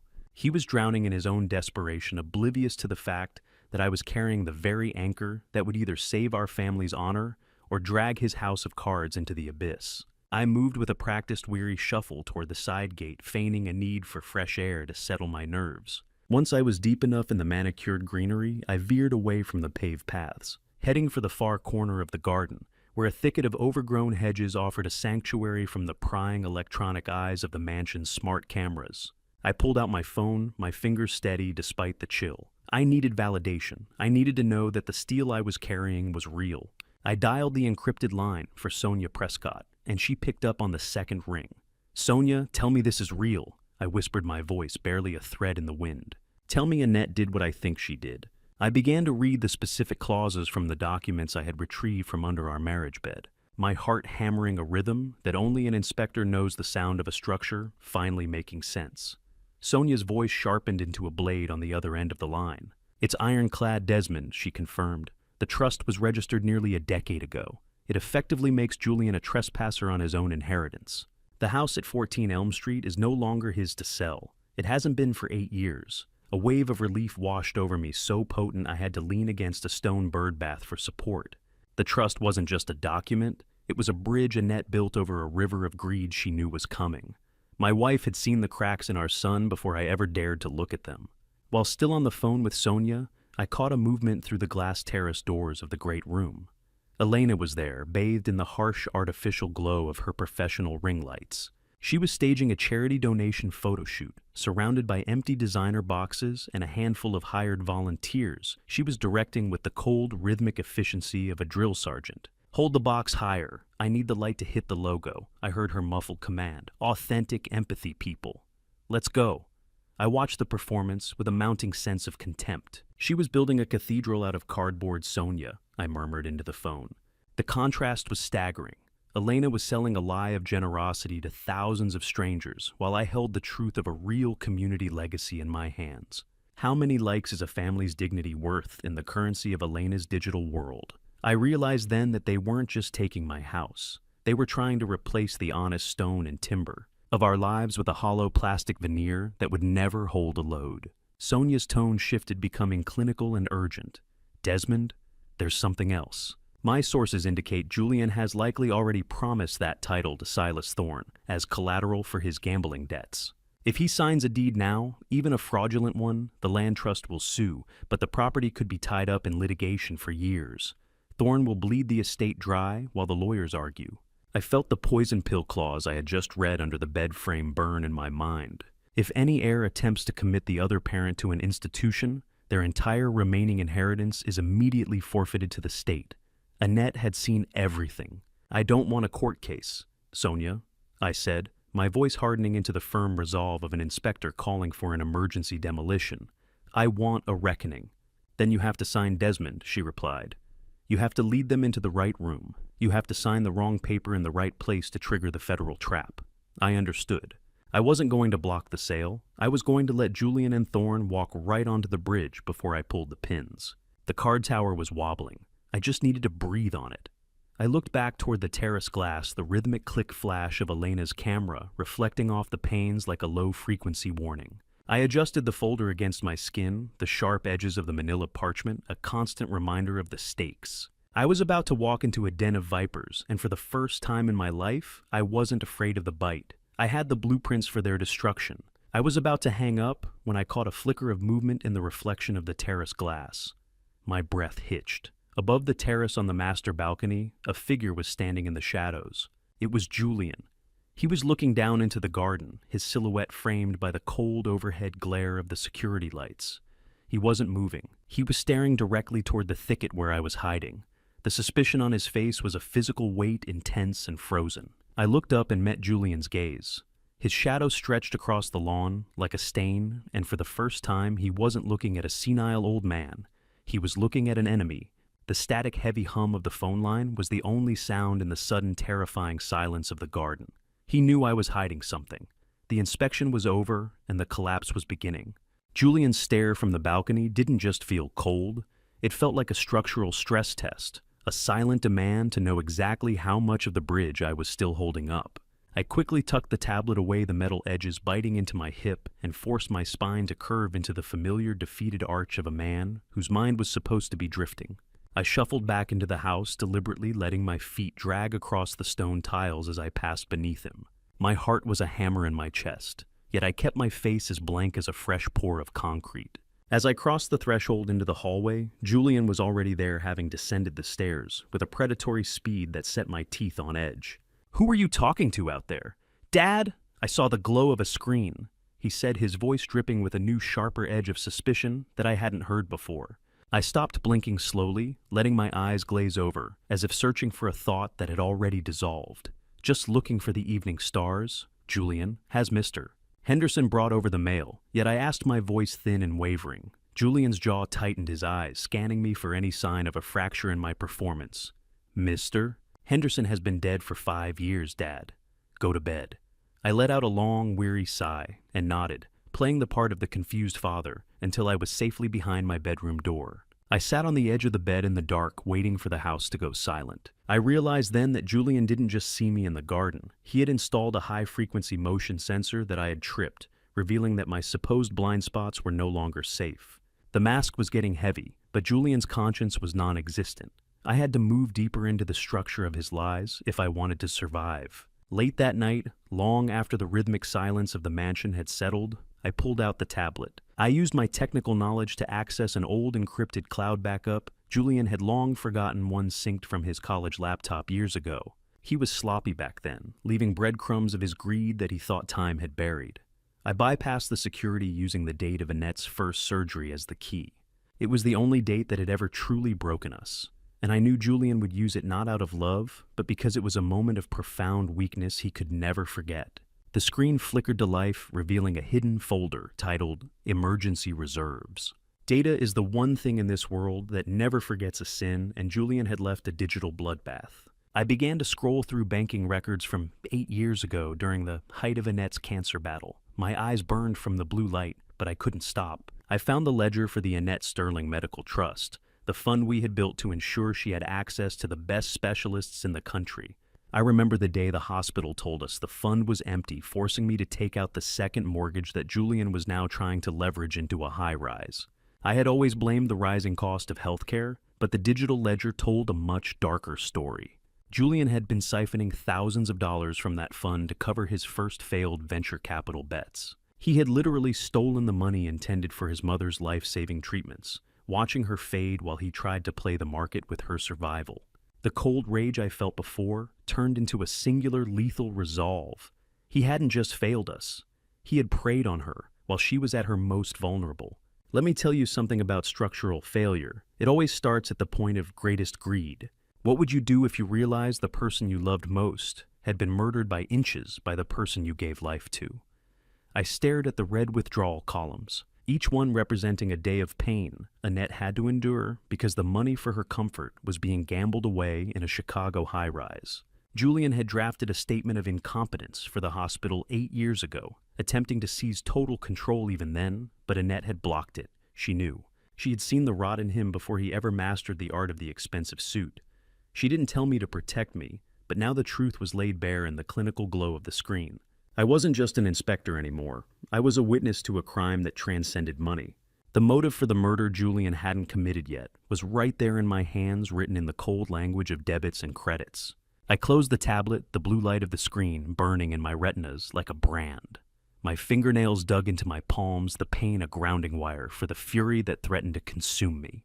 I didn't just have the trust documents anymore. I had the proof of a betrayal so deep it could never be repaired. The air in the guest room felt old and stale, heavy with the scent of a grief I had never truly processed. I had been living in a house built by a man who had sold his mother's life for a seat at a table that didn't want him. I stood up and walked to the window, watching the first light of dawn gray the edges of the manicured lawn. The aggression of the world was coming for me, and I was ready for it. I heard the low, distant rumble of a high-performance engine in the driveway, the sound of Silas Thorne arriving for his final violent update. The sudden silence that followed was sharper than any scream. I straightened my shirt and prepared to walk back into the lion's den, knowing that the foundation of Julian's world was about to be obliterated by the very weight of his own sins. I didn't need to look through the curtains to know Silas Thorne had arrived. The heavy rhythmic thrum of his idling car felt like a predator's heartbeat vibrating through the very soles of my feet. The morning mist was still clinging to the lawn, but the heat of that engine promised a day of friction. I stood in the foyer, my spine curved, my jaw slack, and my eyes fixed on a point an inch past reality. Julian rushed past me to open the door, his movements jerky and frantic. Silas Thorne didn't walk. He glided through the room like a crack in a windshield, promising a total shatter if you hit one more bump. He was dressed in a suit the color of charcoal, and his presence immediately made the high-ceilinged lounge feel claustrophobic, as if he were sucking the oxygen out of the room to fuel his own cold fire. He didn't look at the art on the walls or the expensive rugs. He looked at Julian with the clinical hunger of a man who was already calculating the resale value of his skin.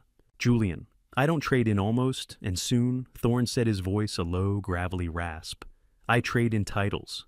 Where is the deed?" Julian stammered, gesturing vaguely toward the kitchen. "It's almost ready, Silas. My father just needs a moment to clear his head." I chose that moment to shuffle into the lounge, playing my confused role to perfection. I carried a glass of water, my hand trembling just enough to be noticeable. "Oh, hello," I murmured, looking at Thorne with a vacant squint. Are you here about the furnace? It's been making such a racket. It's hard to sleep with all that banging. Julian's face turned a mottled purple. Dad, not now. This is Mr. Thorne. I stepped closer, peering at Thorne's expensive leather briefcase as if it were a strange animal. As I passed the side table, I let my elbow catch the edge of the glass. The water cascaded across the polished wood, splashing dangerously close to Thorne's shoes and his case. Julian let out a strangled yelp, rushing to the kitchen to find a cloth. Silas Thorne didn't move, but the predatory light in his eyes sharpened as he looked down at the mess. While Julian was out of the room, I leaned in toward Thorne. The vacant stare vanished for a heartbeat, replaced by a lucidity so sharp it was like a blade emerging from a sheath. I hope Julian's new friends in the Cayman Islands are as nice as you, Mr. Thorne, I whispered, my voice steady and cold. He looked like he was having such a grand time on that encrypted call yesterday, talking about secret offshore accounts and fresh starts. I'd hate to think he was leaving a man like you behind without a proper goodbye. Thorne froze. The stillness of the man became something else, a coiled tension. Cayman Islands. What are you talking about, old man? He demanded, his voice dropping to a dangerous whisper. I heard him, I said, leaning back as Julian returned with a bundle of paper towels. Something about the transfer being complete by Friday night. Such a busy boy. Have you ever watched two vipers try to swallow each other? It's a messy business, and I was holding the salt. Thorne watched Julian clean the floor, his expression unreadable, but his gaze now dripping with a lethal suspicion. Thorne stood up abruptly, his briefcase gripped tight. He didn't say another word to Julian, ignoring my son's desperate pleas for more time. He walked out of the mansion, the heavy front door thudding shut behind him, like a cell door. Julian stood there, holding a damp paper towel, looking like a man who had just seen his executioner walk away to sharpen the axe.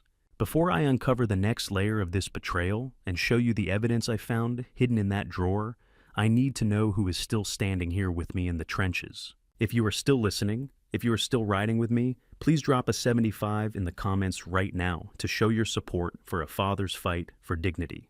And a quick word of caution as we move forward. Some details of this journey involve dramatized elements and fictionalized sequences that may stretch the bounds of belief if you're only looking for a dry, factual report. This might be the moment to step away. But if you're ready for the truth behind the curtain, stay tuned. I waited until Julian retreated to his office to vent his terror on a bottle of scotch before I moved toward the guest bathroom. I locked the door and turned on the exhaust fan. The high-pitched hum provided a thin veil of privacy. I pulled out my phone and dialed the number Sonia had given me for the county recorder's office. The clock wasn't ticking anymore. It was screaming. "My name is Desmond Sterling," I said, my voice no longer trembling. "I'm calling to report a fraudulent signature on a pending property transfer at 14 Elm Street. I believe there is a case of elder financial abuse in progress." I could hear the rhythmic tapping of a keyboard on the other end. The clerk confirmed that a transfer was indeed pending, likely triggered by the forged power of attorney Julian had scanned earlier. "We've flagged the file, Mr. Sterling," she told me. "Under the new statutes, no changes can be made for 48 hours while we investigate the claim." I closed my eyes, a wave of tactical relief washing over me. I had just cut the bridge out from under them. I realized during that call that Silas Thorne actually knows about the trust, but he believes it's a revocable trust that Julian can easily break, not realizing Annette made it irrevocable. He thinks he's stealing a house, but he's really just buying a lawsuit. As I hung up the phone, a cold chill ran down my spine. I heard a muffled sound from the other side of the bathroom door. I pressed my ear to the wood, holding my breath. It was Elena. She was whispering into her phone, her voice frantic and venomous. "The notary is here," she said. "I don't care if Julian is falling apart. We're doing it now, whether the old man is awake or not. Just get the papers in the room." I gripped the sink until my knuckles turned white, listening to the scratch of a pen on the other side of the door that sounded like a shovel hitting the dirt of my own grave. They weren't waiting for the morning. They were coming for the foundation tonight.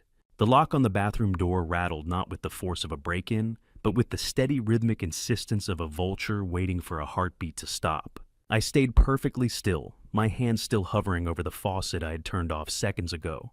The sharp click of the bathroom door lock being tested from the outside was followed by Elena's sweet, venomous voice calling my name.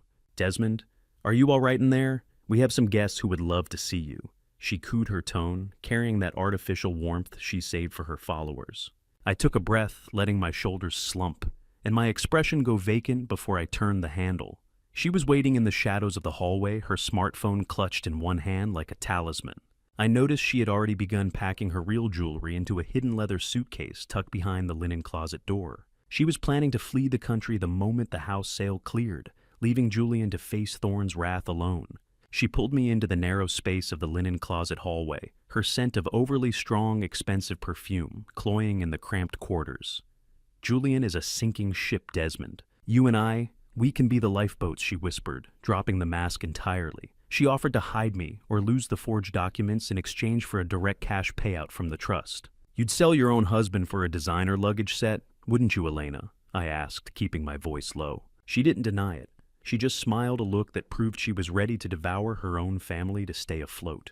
I brushed past her, stumbling slightly for effect, and made my way toward the mezzanine. The mansion felt like a jar full of scorpions, and the lid was finally beginning to screw tight.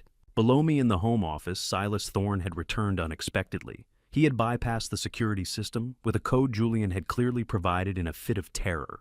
I watched from the shadows as Thorne cornered my son, his presence radiating a physical threat that made the expansive room feel like a cage. Silas didn't bother with corporate pleasantries this time. He swept Julian's expensive hollow awards off the desk with a single violent motion. The sound of glass shattering on the marble floor echoed up to me, a sharp punctuation to Julian's whimpering. "I don't just want the house anymore, Julian. I want the interest on my wasted time." Thorne growled, his hand landing on Julian's shoulder with a weight that made my son buckle. "Please, Silas, I have the papers. I just need him to hold the pen," Julian pleaded, his upper lip slick with sweat. Thorne leaned in, his voice a low rasp that carried a terrifying promise. "Accidents happen to families who forget their debts, Julian. I remember a fire on Wacker Drive last year. Such a tragedy. Don't let your father be the next headline." Is there anything more pathetic than a predator begging a shark for mercy?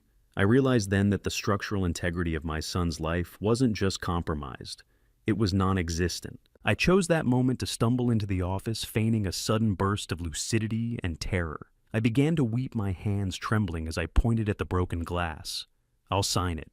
I'll sign whatever you want. Just stop the shouting," I cried, playing the part of the broken old man to perfection. Julian rushed to me, his hands shaking as he tried to steady me, but his eyes were fixed on Thorne, begging for approval. "Tomorrow morning, Wacker Drive. 9 a.m. sharp," Thorne said, adjusting his cuffs. "Don't be late for your own funeral, Julian." He turned to leave, but as he brushed past me to reach the door, I feigned a sudden stumble, leaning heavily against his side. In that split second of feigned clumsiness, my fingers deftly ghosted into his blazer pocket, snagging a small piece of cardstock before he could even register the contact. It was a silent triumph. It was a false defeat for me, but a secret triumph. I had led the wolves exactly where I wanted them. As I reached down to help Julian pick up the debris, I palmed the card. It was a business card, but the logo made my blood run cold. Silas Thorne was a former liquidator for the very municipal board I had worked for decades ago. This wasn't just a random predatory loan. This was a decades-old grudge hidden beneath a suit. I watched the taillights of Thorne's car vanish down the long, winding driveway, then turned to see Julian smiling at me. It was a sickening, relieved smile, the look of a man who thought he had finally won, unaware that the foundation of his world was already missing. He thought he had manipulated me into submission, never realizing that I was the one who had mapped the collapse. The mansion was silent now, save for the rhythmic ticking of the grandfather clock in the foyer. But for me, that sound was a countdown. I retreated to my guest room, the weight of the business card in my pocket feeling like a live wire. I wasn't just signing a deed tomorrow. I was signing Julian's eviction notice from my heart. I sat on the edge of the bed, the darkness of the room pressing in, and pulled out the digital recorder I'd been hiding. I checked the levels, ensuring every threat Silas had uttered was captured in high fidelity. The card in my hand told me Thorne knew exactly who I was, which meant the trap had to be even more precise. I looked at the single flickering candle I'd lit, the flame dancing in the draft from the hallway. Everything was in place. The documents, the evidence, and the players. Tomorrow we would go to the glass tower, and I would show them what happens when you try to pull down a structure built on 70 years of truth. I lay back, closing my eyes, but sleep was a distant country. I just listened to the house groan, waiting for the sun to rise on the final day of the Sterling legacy. Julian's smile was the most expensive thing in the room, but as I looked at him, I realized he was smiling at a man who didn't exist anymore, the victim he'd spent weeks carefully constructing. He didn't know that the foundation of his victory was built on quicksand. I had spent the last hour in the flickering light of a single candle in the guest room, double-checking the digital recorder hidden in my jacket pocket, ensuring the silent witness to his crimes was ready. I needed to move before the sun rose, before Julian's household sensors could track my departure. I slipped out of the mansion at midnight, the cool suburban air a sharp contrast to the suffocating luxury of the house I was leaving behind. I drove to a local 24-hour diner on the edge of Naperville, a place where the smell of stale grease and industrial coffee acted as a grounding wire for my nerves. Sonia Prescott was already there, sitting in a back booth, her expression as ironclad as a bridge piling. We sat in silence for a moment as she reviewed the digital evidence I had harvested: the medical fund theft, the recorded threats from Silas Thorne, and the forged power of attorney. "This isn't just about a house anymore, Desmond. This is about making sure they can never do this again," she said, her voice low and clinical. "I want the records clean, Sonia. I want the truth written in a way even Julian can't edit," I replied. She handed me a discreet digital recorder and a set of legal triggers to use during the meeting. These would ensure his actions met the federal threshold for bank fraud. I looked at the bus ticket I had prepared earlier. It wasn't for Julian to escape. It was the exact route Julian used to take to the hospital when Annette was dying. I intended to place it on the table during the signing, a psychological trigger to let him know I knew everything. I returned to the mansion and sat in the dark of my guest room, winding my father's vintage bridge inspector watch one last time. The rhythmic click wind was the only sound in the oppressive silence. I reflected on the structural integrity of my own family, realizing that some cracks are too deep to patch. I secured the Heritage Trust documents into a hidden compartment in my old municipal jacket, preparing for the morning's execution. At dawn, Julian and Elena ushered me into the SUV. The atmosphere was thick with a performative, frantic excitement. Julian was sweating through his shirt, driving too fast toward Wacker Drive, while Elena sat in the back, her fingers flying across her phone as she deleted unprofitable photos from her cloud storage to make room for their new lifestyle. "Are we going to the museum? Julian, I think I forgot my tickets," I murmured, trailing my hand across the leather seat. "Better than a museum, Dad. We're going to the future," he replied, his voice pitching high with a desperate sort of joy. "Have you ever sat in a car and realized you were the only one who knew the bridge ahead was out?" As we pulled into the parking garage beneath Thorne's skyscraper, I noticed a folder on the dashboard labeled Exit Strategy. I caught a glimpse of the contents. Julian was planning to leave Elena at the airport immediately after the signing. He was betraying his partner in crime even as they prepared to gut me. The elevator ride to the 50th floor was a silent, pressurized climb. I let my jaw slacken and my eyes go dim, the perfect image of a mind lost in the fog. Julian stood beside me, his reflection in the polished steel doors, showing a man on the verge of a total collapse, though he thought he was at the height of his power. The elevator doors opened with a chime that sounded like a bell at the start of a heavyweight fight.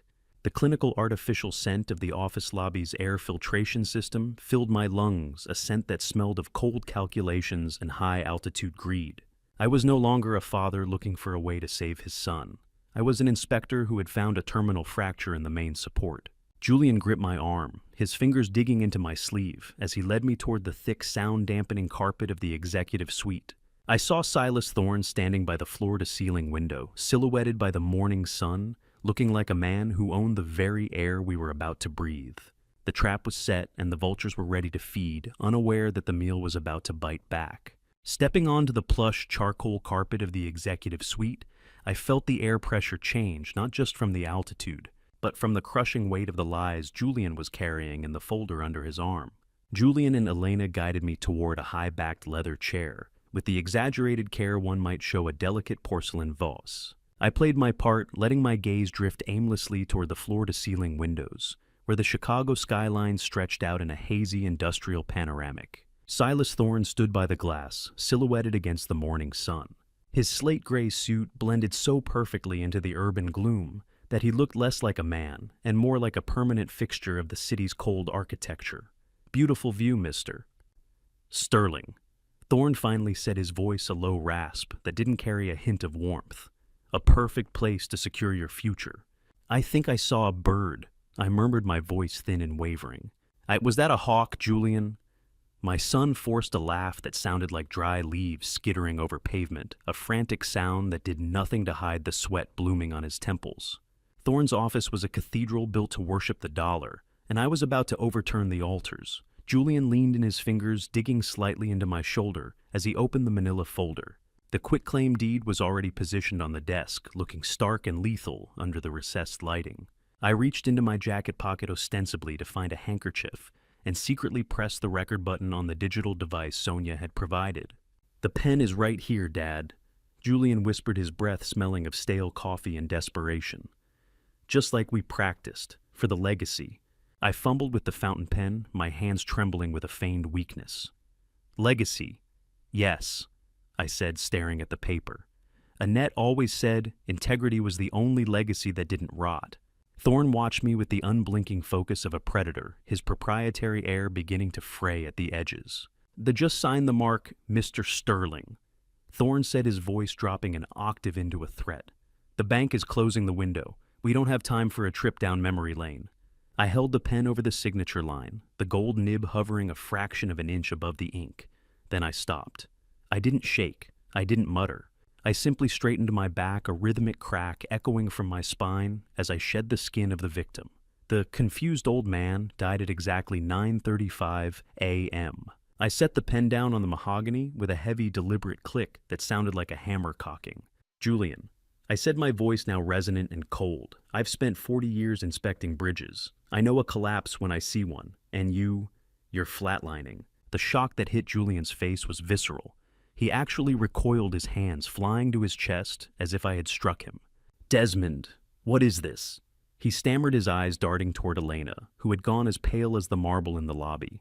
I didn't answer him. I looked at the door just as it opened to admit Sonia Prescott. Sonia walked in with the authority of a high court judge, flanked by two men in dark, unremarkable suits who moved with a synchronized discipline that screamed federal law enforcement. She didn't look at the view. She walked straight to the desk and placed the heavy leather-bound Heritage Trust folder right on top of the fraudulent deed. "This property belongs to a community land trust, Mr. Thorne." Sonia stated, her voice cutting through the room's pressurized silence like a diamond on glass. "It has since 8 years ago. Any attempt to transfer or leverage it constitutes bank fraud, wire fraud, and racketeering under the RICO statutes." Julian's skin turned a sickly, translucent gray. He looked at the trust folder as if it were a bomb, realizing he had been trying to sell a ghost for money he'd already gambled away. Have you ever seen a $1 million ego shatter? It sounds like absolute silence. Thorne's predatory air vanished instantly, replaced by a calculating, lethal fury. He turned toward Julian, his eyes narrowing into slits. "You little worm," he hissed. "You brought me a haunted asset. You swore this was free and clear." My heart wasn't racing. For the first time in weeks, it was beating with the steady rhythm of justice. Thorne's own legal counsel emerged from a side door, their eyes widening as they scanned the irrevocable clauses Annette had drafted to protect us from this exact moment. They whispered to Thorne, their faces grim, explicitly stating that moving forward would invite a federal investigation they couldn't bury. Thorne stood up and moved toward Julian, his hand landing on my son's shoulder, not in comfort, but in a gesture of total abandonment. "We're done here," Thorne said, his voice flat. "Julian, you lied to me. I don't deal with amateurs who bring the feds into my office." Silas, wait, I can explain."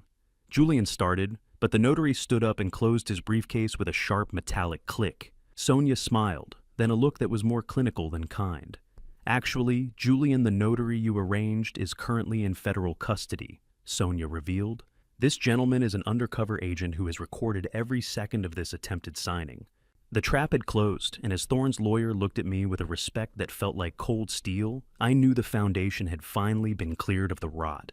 The heavy oak doors of the executive suite didn't just open. They were filled by the presence of 4 men in windbreakers, with federal emblazoned across their backs, and for the first time in my life, I saw my son look smaller than the chair he was sitting in.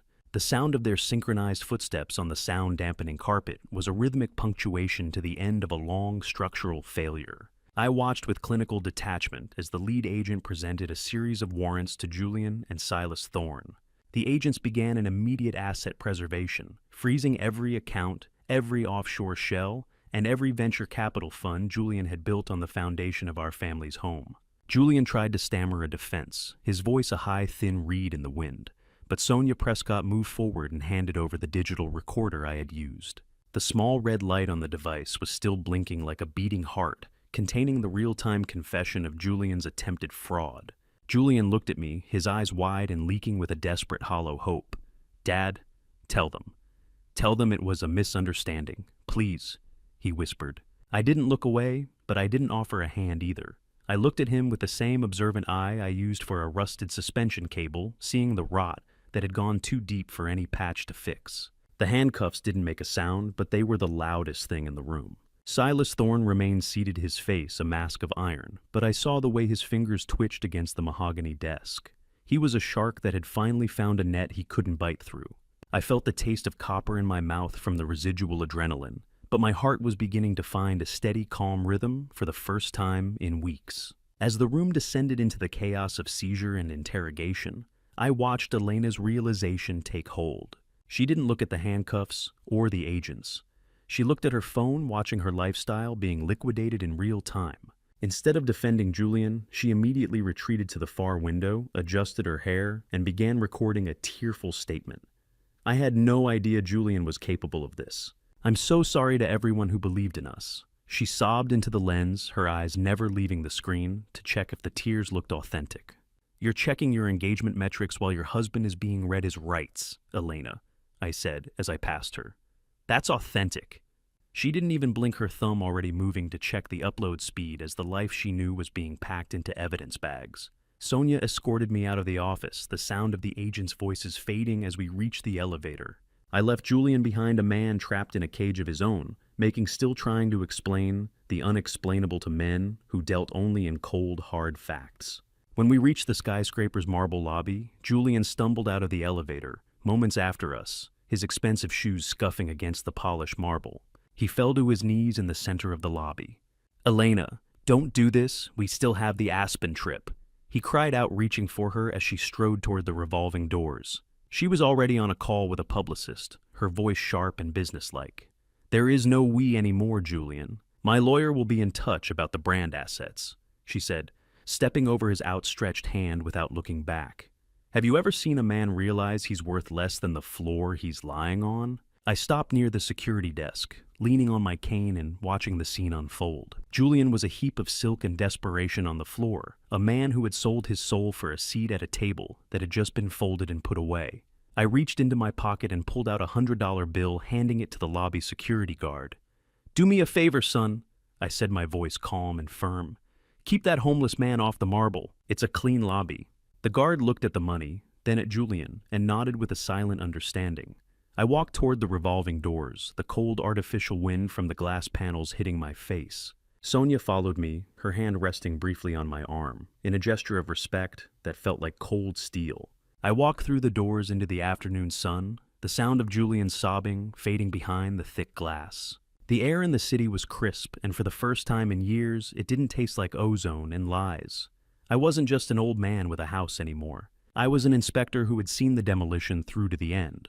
The bright yellow foreclosure notice taped to the mahogany front door was the only authentic thing I'd seen on this property since the day I arrived. It stood out like a warning flare against the dark wood, a stark punctuation mark at the end of a very long, very crooked sentence. I stood across the street leaning on my cane, watching the physical collapse of the empire Julian had built on a foundation of sand.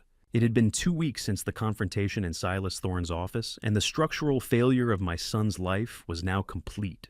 A crew of movers overseen by federal agents and windbreakers moved with robotic efficiency, hauling out the designer furniture and oversized art that had made this place feel like a museum of vanity.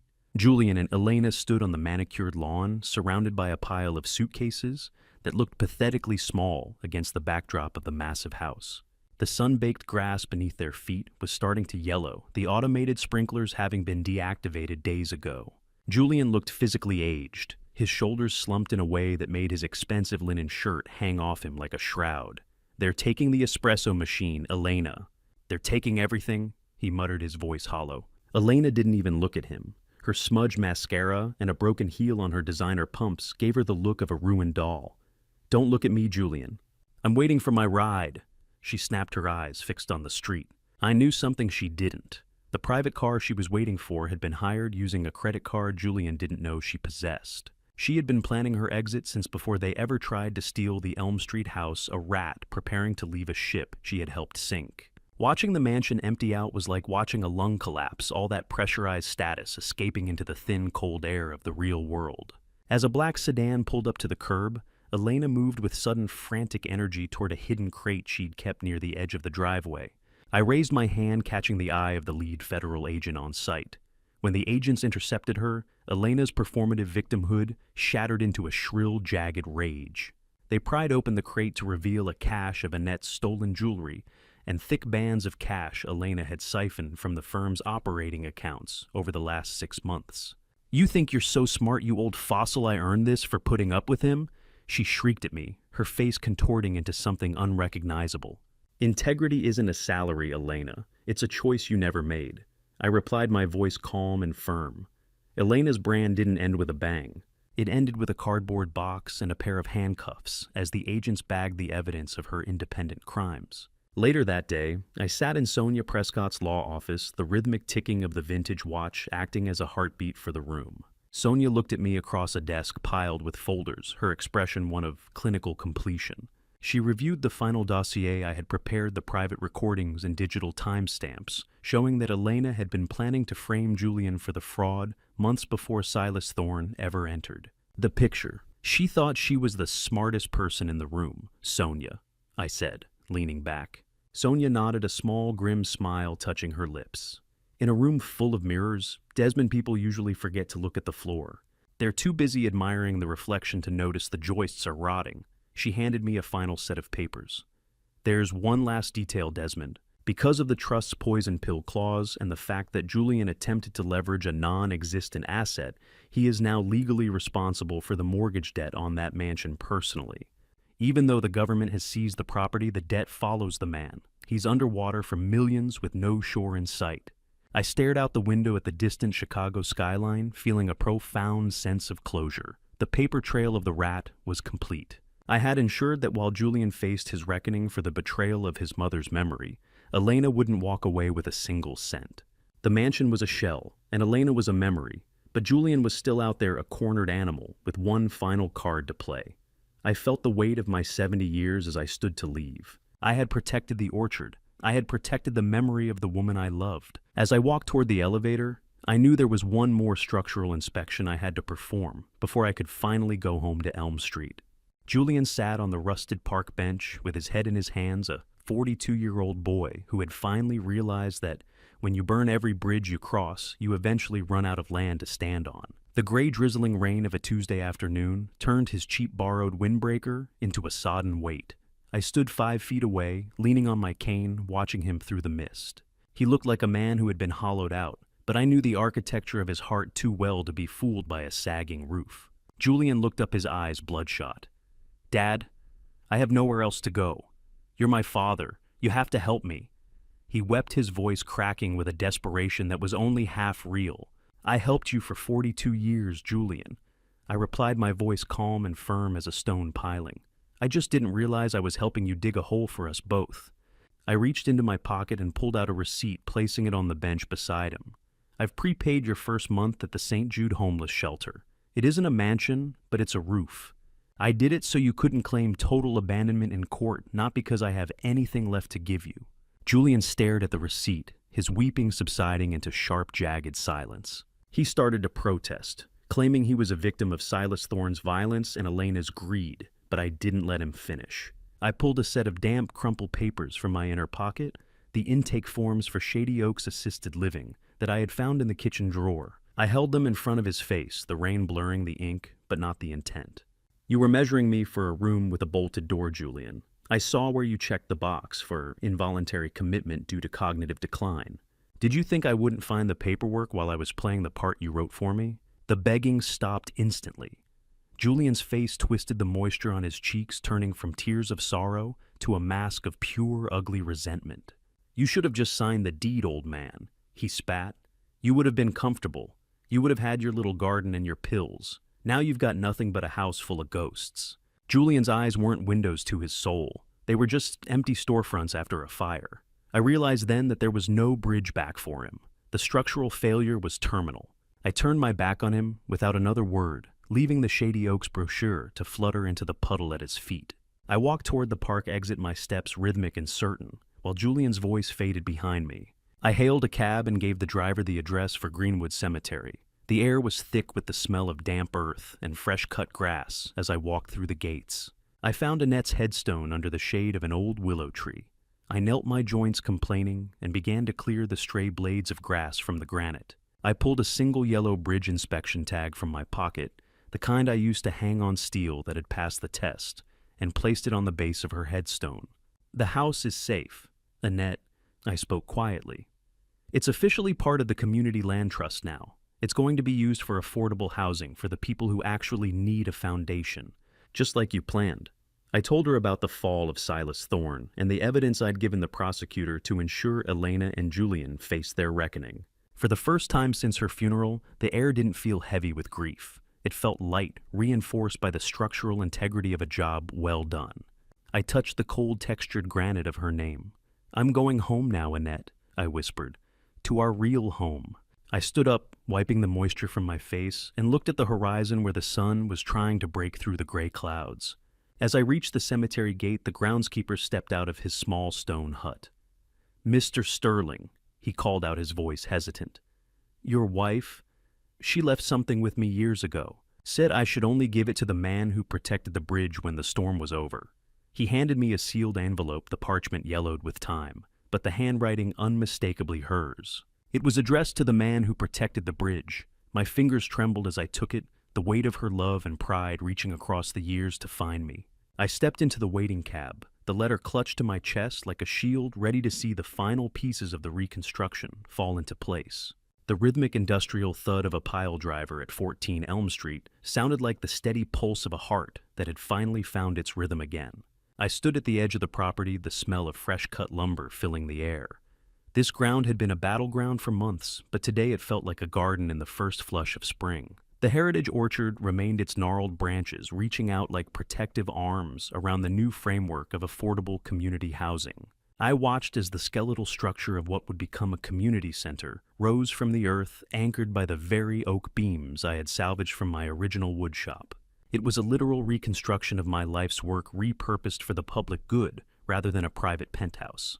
The site foreman walked over to join me. "Building something that lasts isn't about the cost of the marble, it's about the depth of the pilings," I told him, running a hand over a reinforced joint. He nodded with a grin. "We're keeping the orchard, Mr. Sterling, every single tree, just like the trust demanded." I looked down toward the lower section of the lot, where drainage trenches were being dug through the heavy gray Illinois mud. A group of laborers in high-visibility vests worked in a slow, disciplined line.